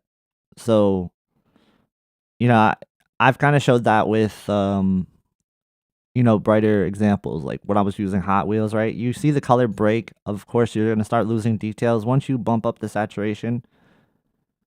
So there's no like actual way to replicate it, unfortunately, without losing color information. So you can do it, but you'll lose color information.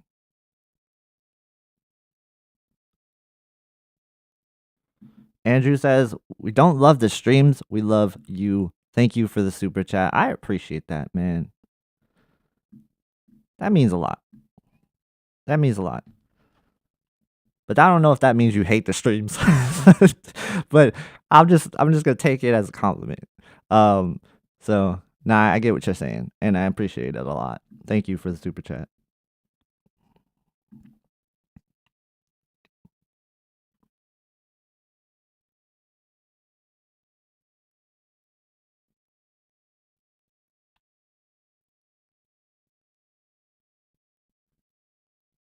Every time he pushes me, my controller vibrates and almost falls off the table. So I gotta hold the controller now. All right, let me look through chat, see if there's any more questions. Is the S90D a big step down from these two? It's not like a big step down. I would say in game mode, they're very close. Like the G4 and the S90D are somewhat close in game mode, just because not a lot of games are really pushing luminance as much, where the G4 would have an advantage. S90D kind of gets an advantage over the G4 at certain times. However, with the S90D in game mode, it does tend to lose details, right? We lose color information, we lose information in our highlights if we're not setting the TV up correctly. Setting it to 900 nits in game mode for like the HDR sliders is going to allow it to not clip, but again, it's more capable than that, so it shouldn't be set to 900 nits. So I feel like that's absolutely a bug. You can set it to 1,000, but then you're gonna have to reduce the contrast to like 45, 48, something like that. Otherwise, you will lose details, and it's not great. I'm getting manhandled by this robot.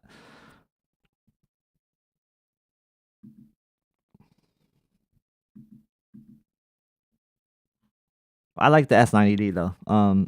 I just think it needs a couple fixes, and it will get even better.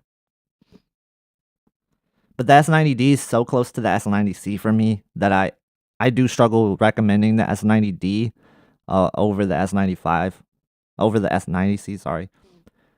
Where the S95D is an advantage and it does feel like an upgrade over the past TVs. Overall, it does feel like an upgrade. Where the S90D feels like kind of like a side grade. Like the only thing I feel really upgraded on the S90D is maybe the brightness just a little bit, but again, I mentioned there's a little bit of downsides, and then Tizen is definitely better on these 2024 TVs too. I'll say that.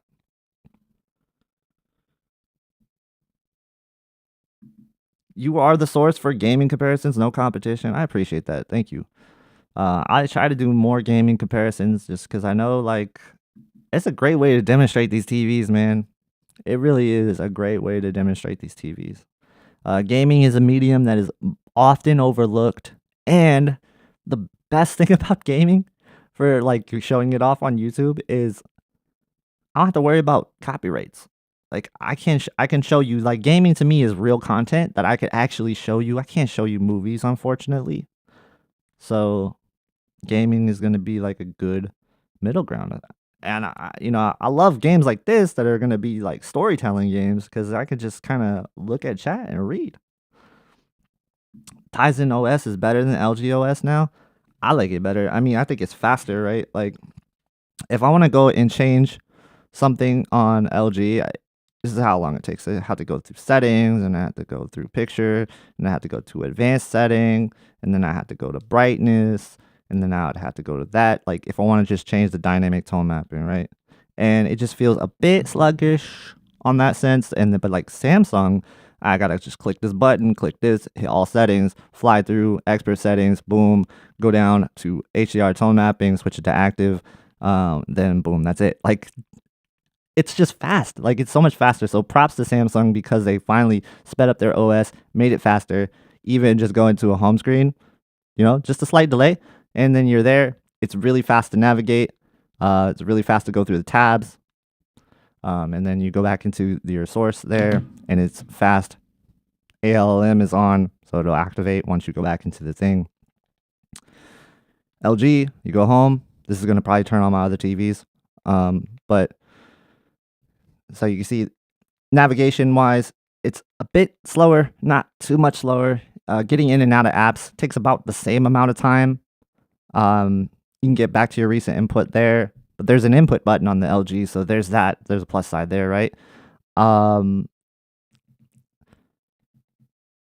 Yeah, so I don't know. It's really kind of your preference on what you would like in terms of the OS. Multi-view though, multi-view is a huge advantage for LG because you can use different HDMI ports. Can't do that with Samsung. So you can only do like YouTube and other apps with Samsung.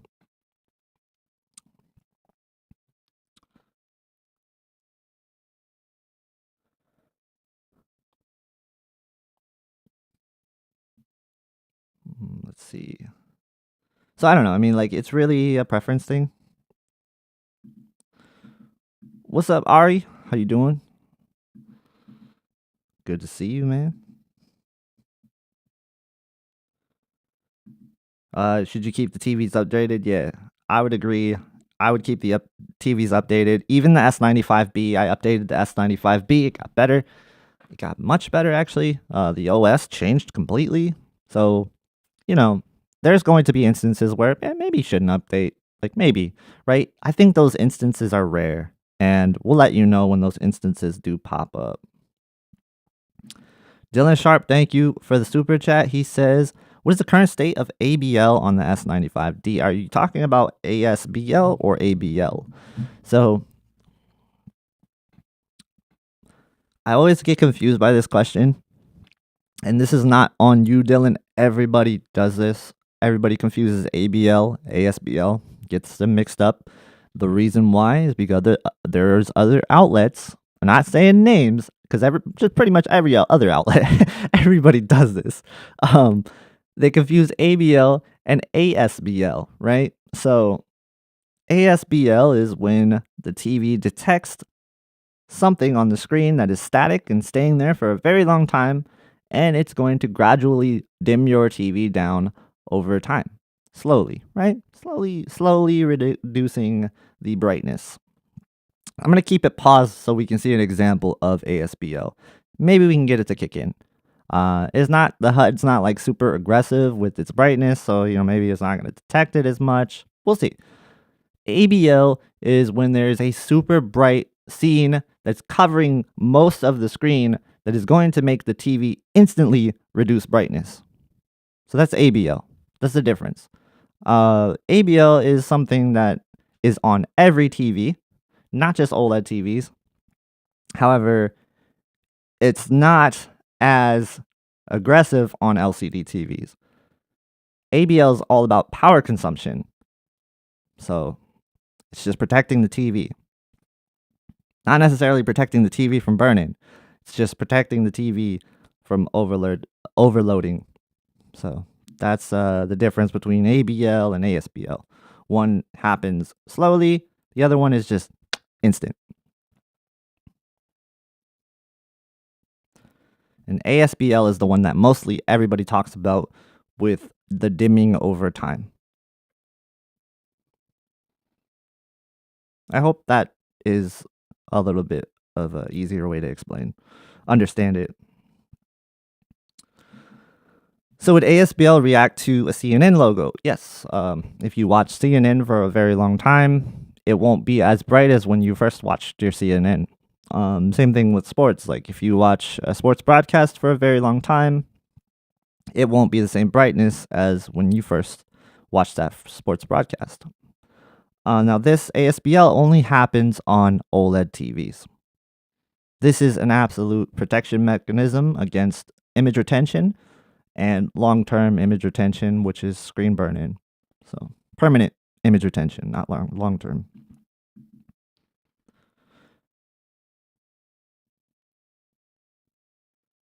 Phoenix, thank you for the super chat. He says 65-inch X93L, 1498, 55-inch S90D, open box, 1225, or U8N, 1399. Okay. So you have a 65-inch in here in the mix. It's an LCD TV. So I'm guessing the U8N is what, a 65-inch? So I think I would eliminate the U8N. As much as I love the U8N and I think that it has a lot of like plus sides, right? I would say that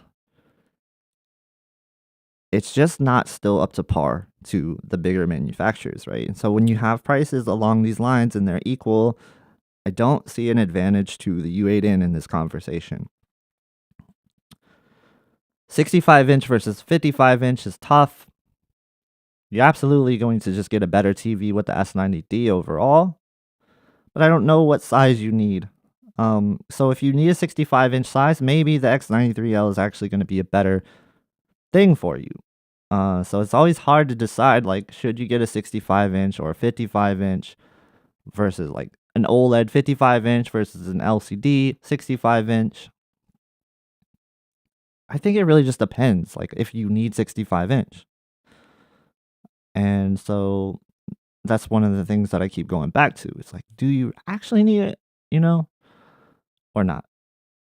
Like, do you need 65-inch? If you need 65-inch, absolutely get the X93L. If you think your viewing distance wouldn't matter whether you had a 65-inch or 55-inch, get the S95. Get the S90D. S90D is the best TV out of those TVs for sure. But if you need a 65-inch, get it. Get the 65-inch X93L. Just know that if you're coming from an OLED TV, you might be disappointed a little bit, like with the black levels, the blooming performance, overall. You'll see blooming, and like no matter what mini LED TV, even if you go ahead and get a Bravia 9, you're still gonna see blooming. So always got to keep that in mind when you're factoring in an LCD TV with an OLED TV. And when I say LCD TV, I also mean LED TV as well. They're the same thing. I'd say LCD because that way people won't get it confused with OLED.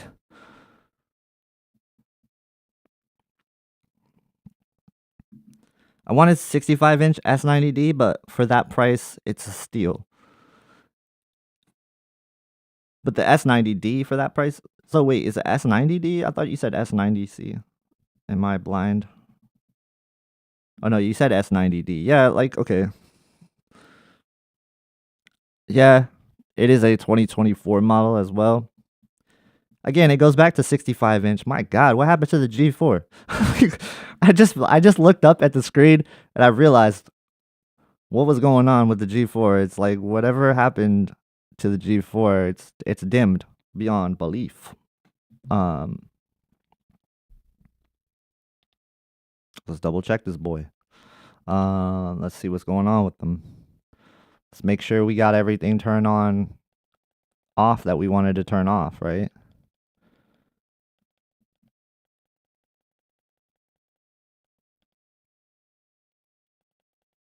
Now, keeping an image paused is not the fairest way to do ASBL. The best way to do ASBL would be like to slightly move around with the static element in place. I'm not doing that right now. But you can see I do have like energy saving off. Like that doesn't matter. What am I doing? I do have the OLED panel care off. I have the logo reduction off. Like, so if this was on low or high, it would dim down even faster. I have these off on both TVs.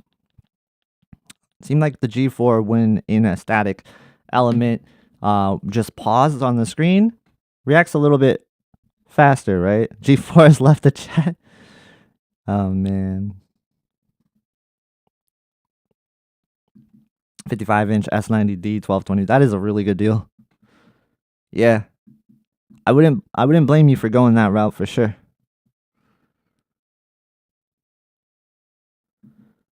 Since I jumped to 85 to 150 inch, I no longer seriously consider OLEDs. I just like your channel. I appreciate that. Yeah, and my channel's not all about OLEDs. It's just what we're talking about right now because there's not really any competitive LCD TVs at the moment. Now, I am getting I'm getting the Bravia 9 eventually. Gonna try to get the Bravia 7 and see how that stacks up. I'm also getting the QN900D pretty soon. So, yeah, it's going to be pretty fun to see how that stacks up. But I appreciate the love, Modern Wise. Everybody knows you're a legend in the community in the YouTube space. So, yeah, that means a lot, man. Why not 65-inch S90C? Is that not an option? That's a really good point. High def. It's $15.99 right now. I think it should actually be considered, and I would buy that over an S90D, 55-inch. That's a great point. I should have brought that up, but you are helping me out, so thank you. That's a very good point. JW with the super chat. Thank you for the super chat. Is all heatsink technologies the same across all manufacturers, or are some better than others? So that was the Xbox just kicking in their little reduction. But so the heatsink technologies in the TVs, I think they're different, right? Like the G4 seems to always advertise their heatsink technology. Like it might be a different type of technology. The Samsungs, they don't advertise their heatsink. And it might not even be classified as a heatsink, right? But there's absolutely a heat dissipation mechanism in the panel itself. It's just not talked about, but is absolutely in the panel itself. The G4 may have something that's additional, right? But we don't hear them talk about that much anymore. It was more talked about in the G2, the G1.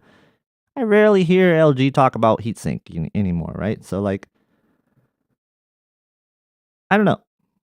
It's one of those things that I never know if it's like, are TVs making too much of a big deal about this? Are they not making a big enough deal about this? Like, what's going on?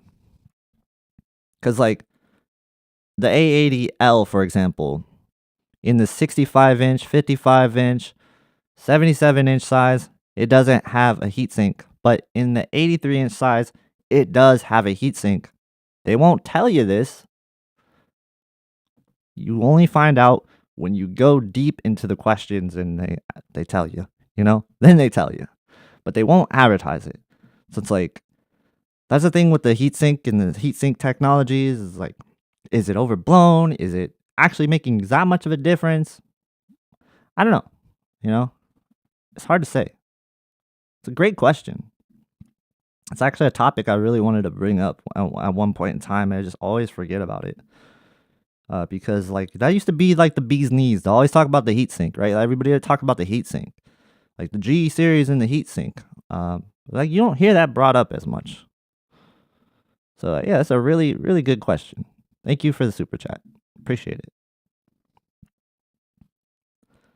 Is that the modern wise? That is the modern wise.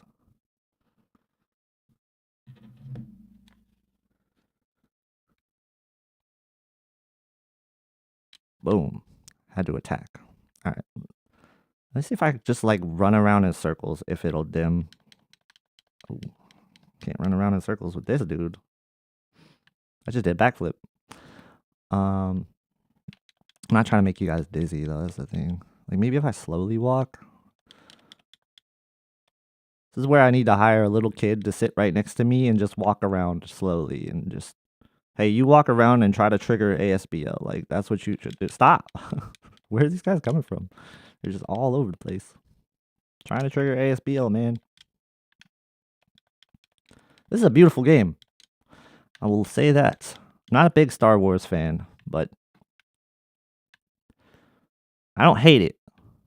My opinions on Star Wars might cause fights in communities. Like, I actually like Rogue One, and that's where I lose 100 subscribers. But seriously, my opinions on Star Wars probably aren't valid for Star Wars fans. They probably hate me if you learned my opinions on Star Wars.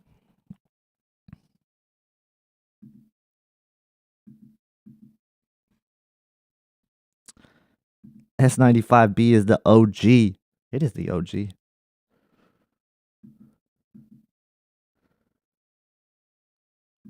S95D, if gloss, I will get it for myself. Yeah, it's not gloss. I mean, if you look at it from a side angle, it actually does look glossy. That's the weird thing about it.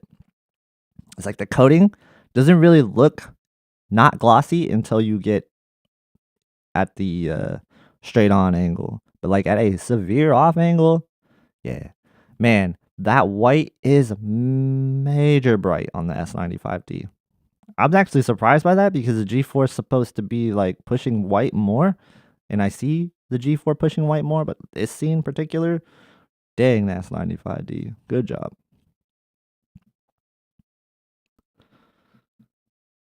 There's a lot going on in this scene, so like if I just leave this scene paused, I wonder if ASBO will pop in. And my dude has really strong hands if he's able to hold on the whole entire time.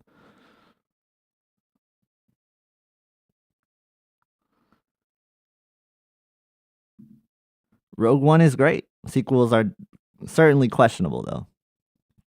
Yeah, I feel that.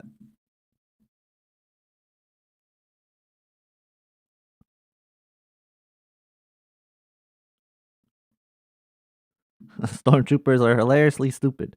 See a guy swinging a lightsaber and decide to rush him instead of shooting him. Yep. They're literally the first NPCs. Force Awakens is better than Rogue One. Man, yeah, actually, I like The Force Awakens, so I can't say that I like disagree with that. I just like Rogue One a lot. I was just a big fan.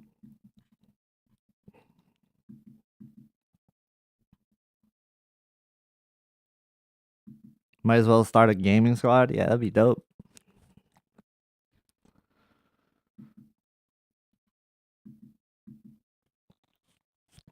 I wonder if we can get the ASBL to kick in though. Or do you think there's just too much happening where ASBL just will not kick in for this scene? This reminds me of that like HD TV testing that he tests with the bus going by. Like, I wonder if that's like gonna be a very similar example here. We'll see. I love testing things like this, just like randomly, and seeing if it works out. And it gives me time to answer questions. So again, we are doing Q&A right now. So feel free to ask any question. I don't mind the slight blooming of the X93L. Like when watching real content, you forget about the blooming. And this is absolutely true. When you're watching real content on an LCD TV, I don't ever be like, oh man, blooming is so bad here. Like, I rarely never say that.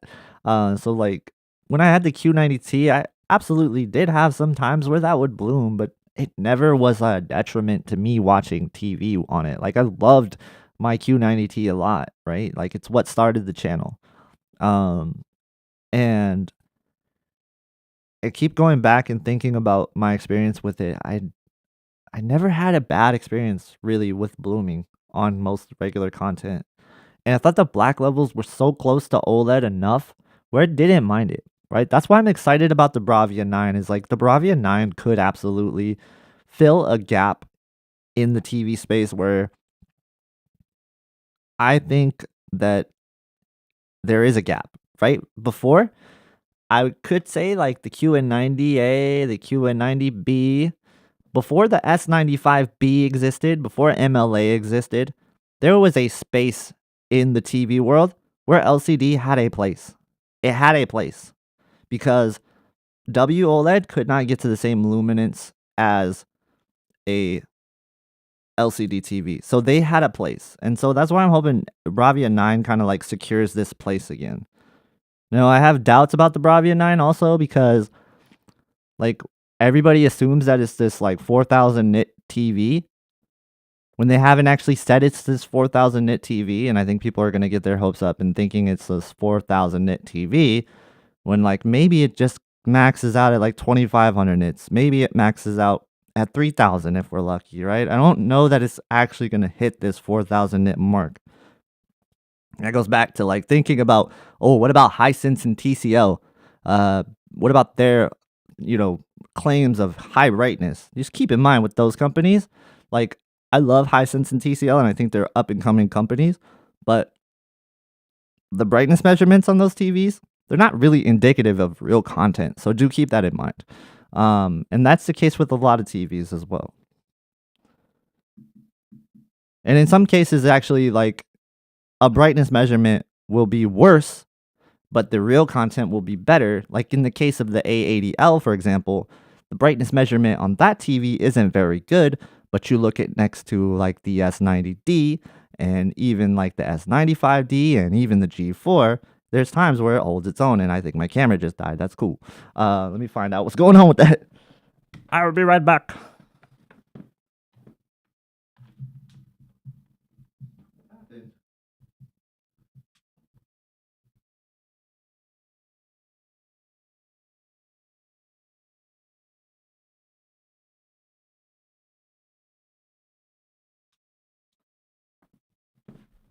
Okay, I just have to turn it off for a second. It's overheated. So yeah, we'll take this time to talk about the Q&A. I still have the ASBL thing going on still, so and the G4 is starting to dim a little bit more. You probably saw that before the camera went out. Let's give the camera a second. Excuse me. Had to sneeze.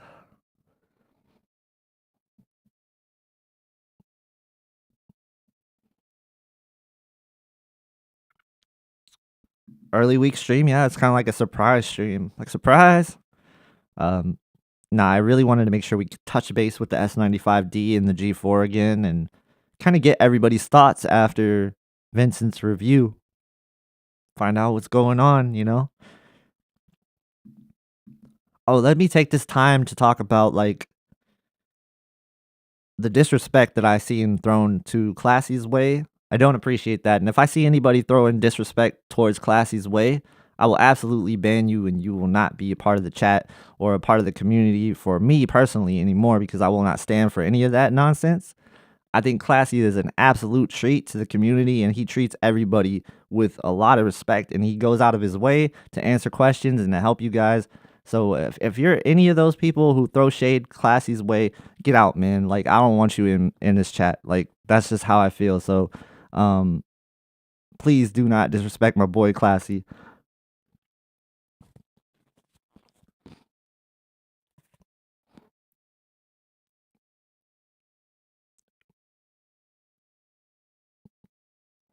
That goes towards any of the people I mess with. Like please have some respect for them. We're all creators and we all do really good things. And we all do our own thing uniquely, right? Not watching Denver tonight. I got it taped. I got it recorded. I have YouTube TV. I'm going to fire it up. I got my YouTube TV set where it never shows scores. It's beautiful. It's beautiful. I get to watch games on delay all the time. And speed through commercials because there's a lot of commercials during these games. And I told anybody that if they text me during the game, I'll fight them. So they're not going to text me during the game. Not that they would probably win that fight anyway, but just saying, like, Classy is a straight up great dude. He is.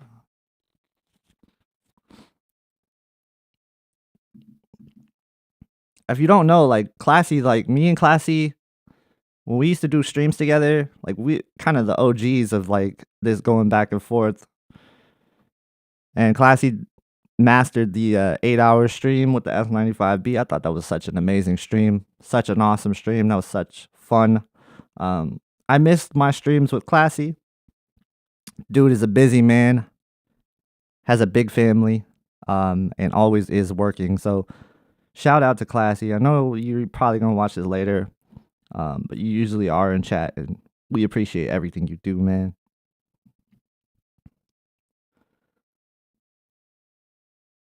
And Classy is very knowledgeable. He's got a great source of information. He's taught me so much, and he doesn't show me any disrespect because I don't, because I'm not a calibrator and because that's not even the lane that I'm in.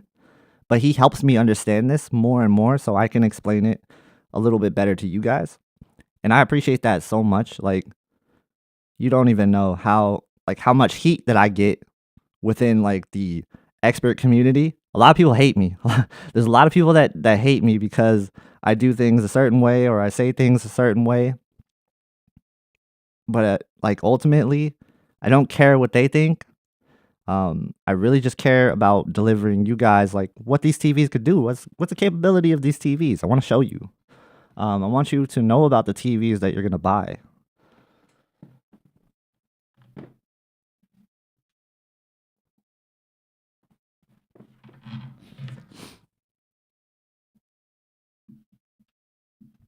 Look at the G4. So I've been running this ASBL test. Oh, so the S95D starting to click in, and it actually triggers. So the S95D is not flickering. My camera is flickering because now um, we got the Xbox things clicked in.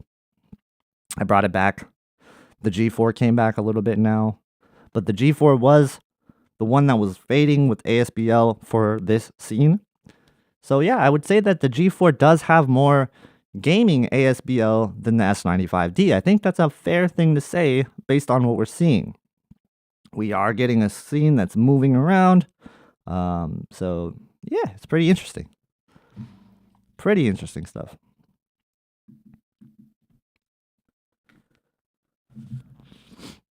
There's a lot of gatekeepers in AVS community. So weird. I'll tell you this. I'm not going to tell you who they are, but there's 5 people that if you ban them, all the problems will go away. Like if you block these 5 people, all your problems will go away on AVS because AVS is full of a bunch of great people. You know, shout out to D Nice, shout out to Classy, really amazing people on AVS. Shout out to High Def News. I'm missing a lot of people. You know, I'm not great with the usernames on AVS, but man, I know some of you guys are in AVS in this chat. You guys are great. You know who you are. And you probably know which ones are the bad apples, and you probably already have them blocked as well.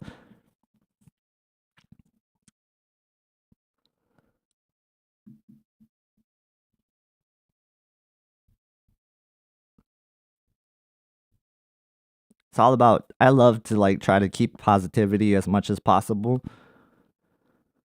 But you do got to call out the BS when you see it, and the disrespect towards Classy, that was not cool. So, yeah.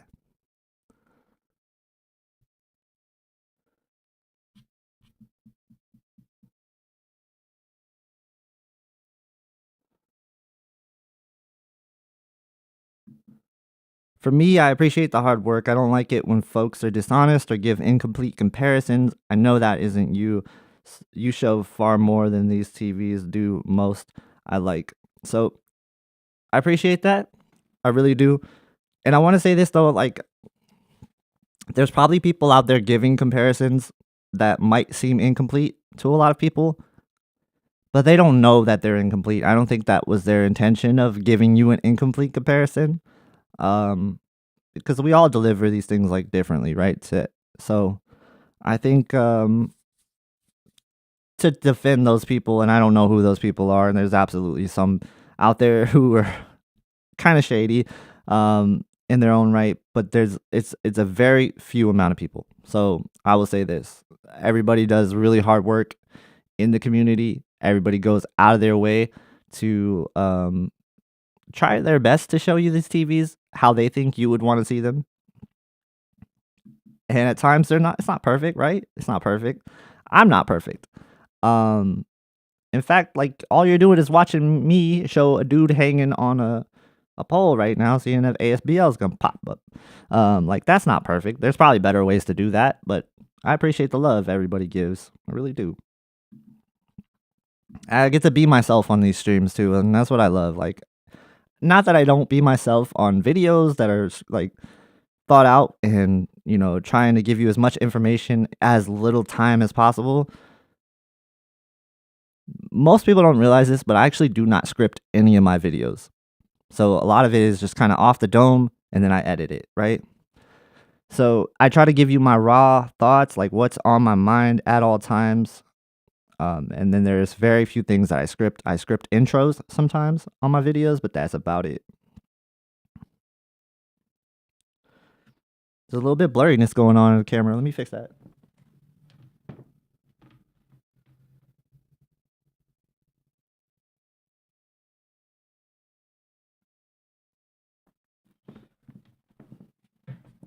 I don't know what's up with that. That was weird. Yeah, and I always give people the benefit of doubt, right? Like, especially newer people. I watch a lot of newer creators, and I love that they're newer creators. By the way, I love the new creators that come in, and like if you want to be a creator in this space, absolutely try it. I encourage you to do it. It's fun, and it's a great way to interact with people who are like-minded, and That's always great, right? Like whenever you find a community that you feel like you are a part of, there's nothing but good things. There's nothing but positive things, right? Life is very negative. There's so much negativity in life that when you can find a space that's not negative, stay in that space and be a part of that space. So, yeah. I know it's a little bit of a rant. I know. It's what I do sometimes. Good question about the One Connect box issue. I haven't had any dropouts yet. I've been streaming gaming for a bit, and every time I stream, I don't have dropouts. Every time I play the TV on my own, there's no dropouts. Um, yeah, it's so far so good. I don't have any dropouts. But one thing I do notice is the G4 right now is the dimmer, the dimming. It's dimming for a scene like this. So ASBL dimming. Is this a good way to test ASBL dimming? I don't know. Is there a way to find more stuff that's going on? I don't think so.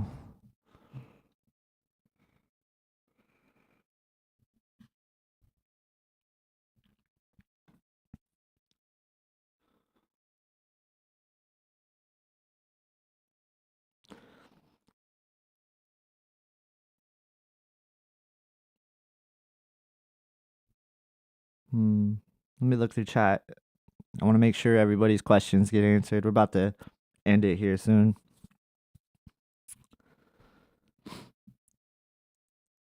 I gotta watch the Ant-Man go down. Hopefully. Hopefully.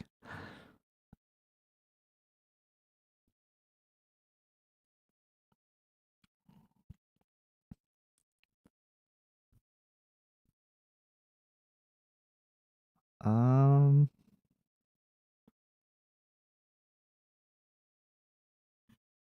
let's see. Last second questions, anybody? Because I think I'm caught up with chat. That's good. How did I miss this? I know, man. You keep missing it, Mad Pistol. It's all good. You could watch the replay. You have any questions though? I mean, like I'm still gonna be going on for like 10 more minutes or so. I don't know. But the reason why I wanted to do this though is like I don't want to have any stones unturned for the S95D G4. Because pretty soon there's going to be different TVs in this position, right? And I want to make sure, like, while we have the S95D and the G4 next to each other, like, we got what we're looking for out of this. As we end the stream, maybe I'll go ahead and put on the other two TVs. I don't know. Or not. I don't know. Will you notice any dimming during normal gameplay, or is it only when it's paused? So, like, this isn't necessarily paused, but I guess, like, the best thing I could do is, like, try to move my camera slowly back and forth and seeing if dimming comes back, hits the G4. But, like, I haven't noticed anything, like, gaming regularly, so I think it's like when static elements are on the screen for a while, it's detecting the same amount of information. Then it's probably just dimming to protect the TV. It's very similar. Like think about the way that Sony does their ASBL dimming. Like when you're moving, it typically isn't going to kick in most of the time. I just thought it was interesting that, maybe like moving objects in the background would help it a little bit, but it's probably just reading like the primaries on the screen that it's seeing the most of. I don't know.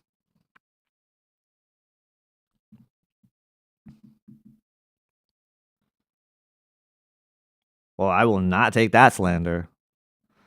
That is not cool. Jamal Murray is awesome, man.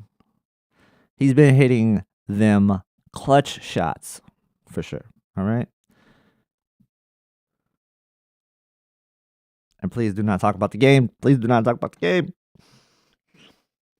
Because I'm going to watch it in a second. Why does the G4 look so green? It doesn't look as green in person. There's a slight tinge of green on, say, like this metal bar that's going across that he's hanging on. There's a slight tinge of green, like there's a slight tinge of magenta.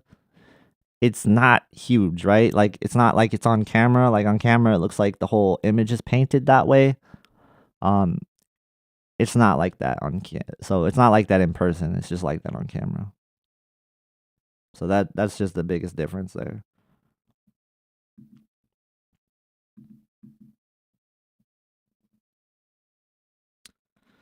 Yeah, the whole 40 gigabits per second thing actually does not matter. That actually really does not matter. Does not matter.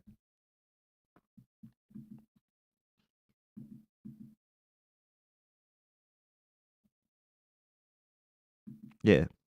Nah, they're right. It doesn't matter. 40, 48 doesn't matter.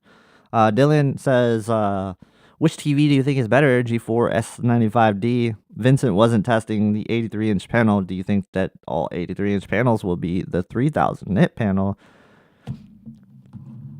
That's a good question. I don't think so. I don't even know if it really makes a difference if it's a 2300 nit panel or a 3000 nit panel. I really think that is not a huge difference there. I don't think it's going to make a difference. For all you know, for all anybody knows, they're using a 3000 nit panel, but they're just setting it conservatively. Just like Samsung S95D. Yeah, this panel is capable of 3000 nits, but they're just using it conservatively. Just like last year's panel was capable 2000 nits, just using it conservatively. So yeah, I mean, like I think that too much goes into what type of panel it is, because I was looked at second generation versus third generation QD-OLED. There's not a huge difference there.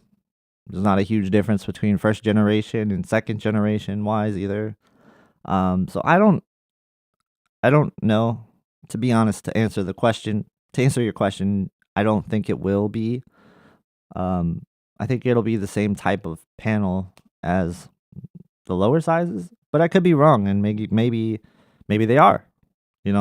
I guess that's not for me to test, but I believe that some people have measured the 83-inch panel though, and it matches very similarly to the 65-inch and 55-inch. So that would just kind of indicate that, like, I don't know. I wouldn't read too much into the whole panel thing though. And they could absolutely be saving the panel for 2025, right? Even though I'm hearing something else for 2025, but like it could just be a rumor.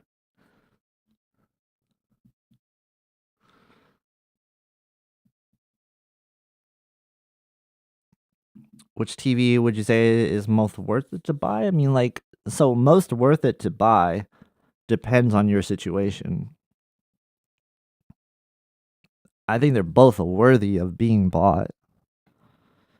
You would get the G4 if you want a little bit more depth and clarity in a lot of your images, and you don't care that it's sort of doing this magic sort of effect. I don't even know how to even really word it. Like I said, I don't know what the G4 is doing.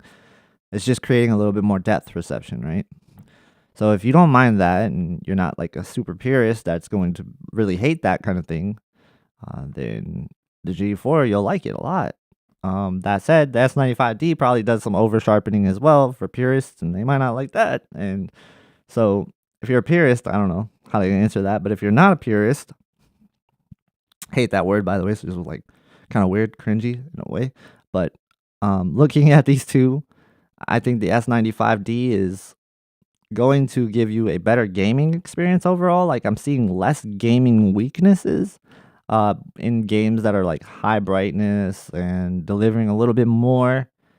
That said, I would say the G4 is more flexible in its settings. You could do a lot more with the G4 for its settings. For example, if you got a game that is raising the black floor, as I bring back the brightness for the G4, if you have a game that's lowering the black floor, for example, right, you have things to like fix it somewhat. So you have like fine-tuned dark areas, things like that. You can pull down the black equalizer or pull it. Is it the white equalizer? Yeah, pull it down a little bit. Like if you want to lower the black floor on a game, you can do that.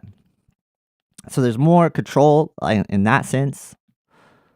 There's more ways to change the picture with the G4. S95D does look really good just out of the box. I love it. I think that I don't have too many complaints about it. If you like the screen, that's something else. That's like a whole different discussion point for everybody else to decide on their own. Like, do you like this screen coating or not? In a situation in a room like this, I don't see any detriment to the picture at all. Zero. So it doesn't bother me personally. But your environment might dictate that it does bother you more. So it's tough to say.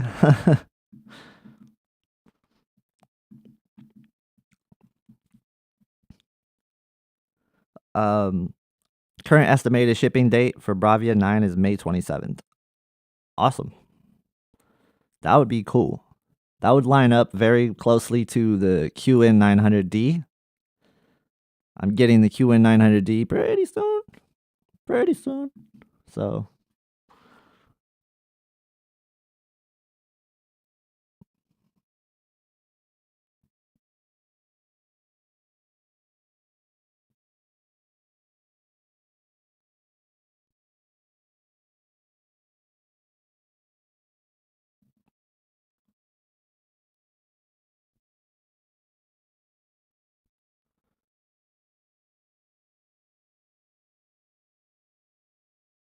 let's go.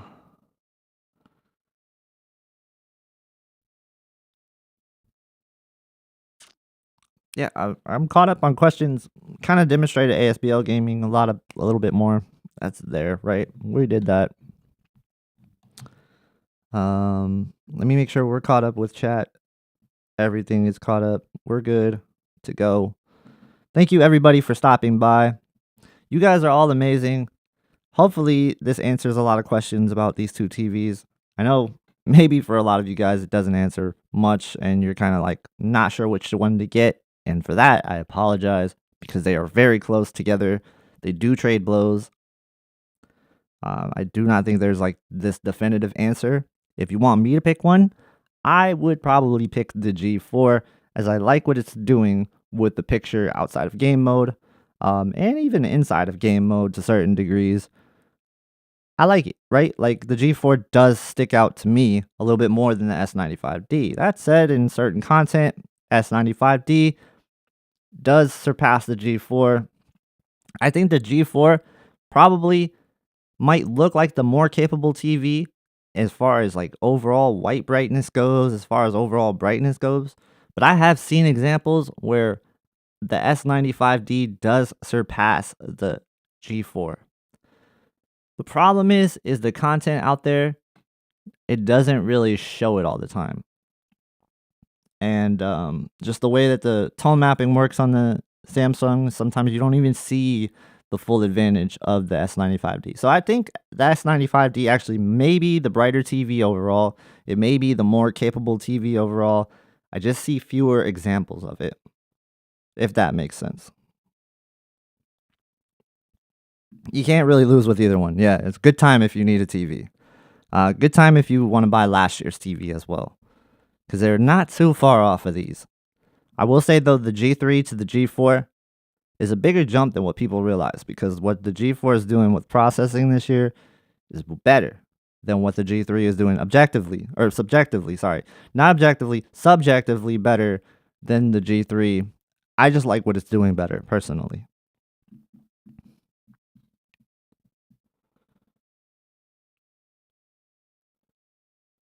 Oh, that I can't forget to mention the 5-year warranty that you get with the LG G4 as well. That's a nice thing, right? That's nice to have. Good peace of mind. Hopefully you never have to like engage with it, because I still worry about like parts and labor and all that stuff that goes into it. there's always hidden fees. And that's the thing, like, that's why I don't like to talk about 5-year warranty that much, because there's always probably some sort of hidden fee behind closed doors. Who knows what happens if something goes wrong, sort of situation. That's why I personally like the Best Buy warranty. Just, I love the Best Buy warranty. I've never had a problem with that. The Geek Squad warranty has always came through for me. Like, a TV broke, I got paid in full for the TV most of the time, right? If you have a TV that could be replaced, they'll probably just replace it. But like most of the time, they can't replace the TV. They'll just give you a check for the TV and let you do whatever, right? Or a gift card.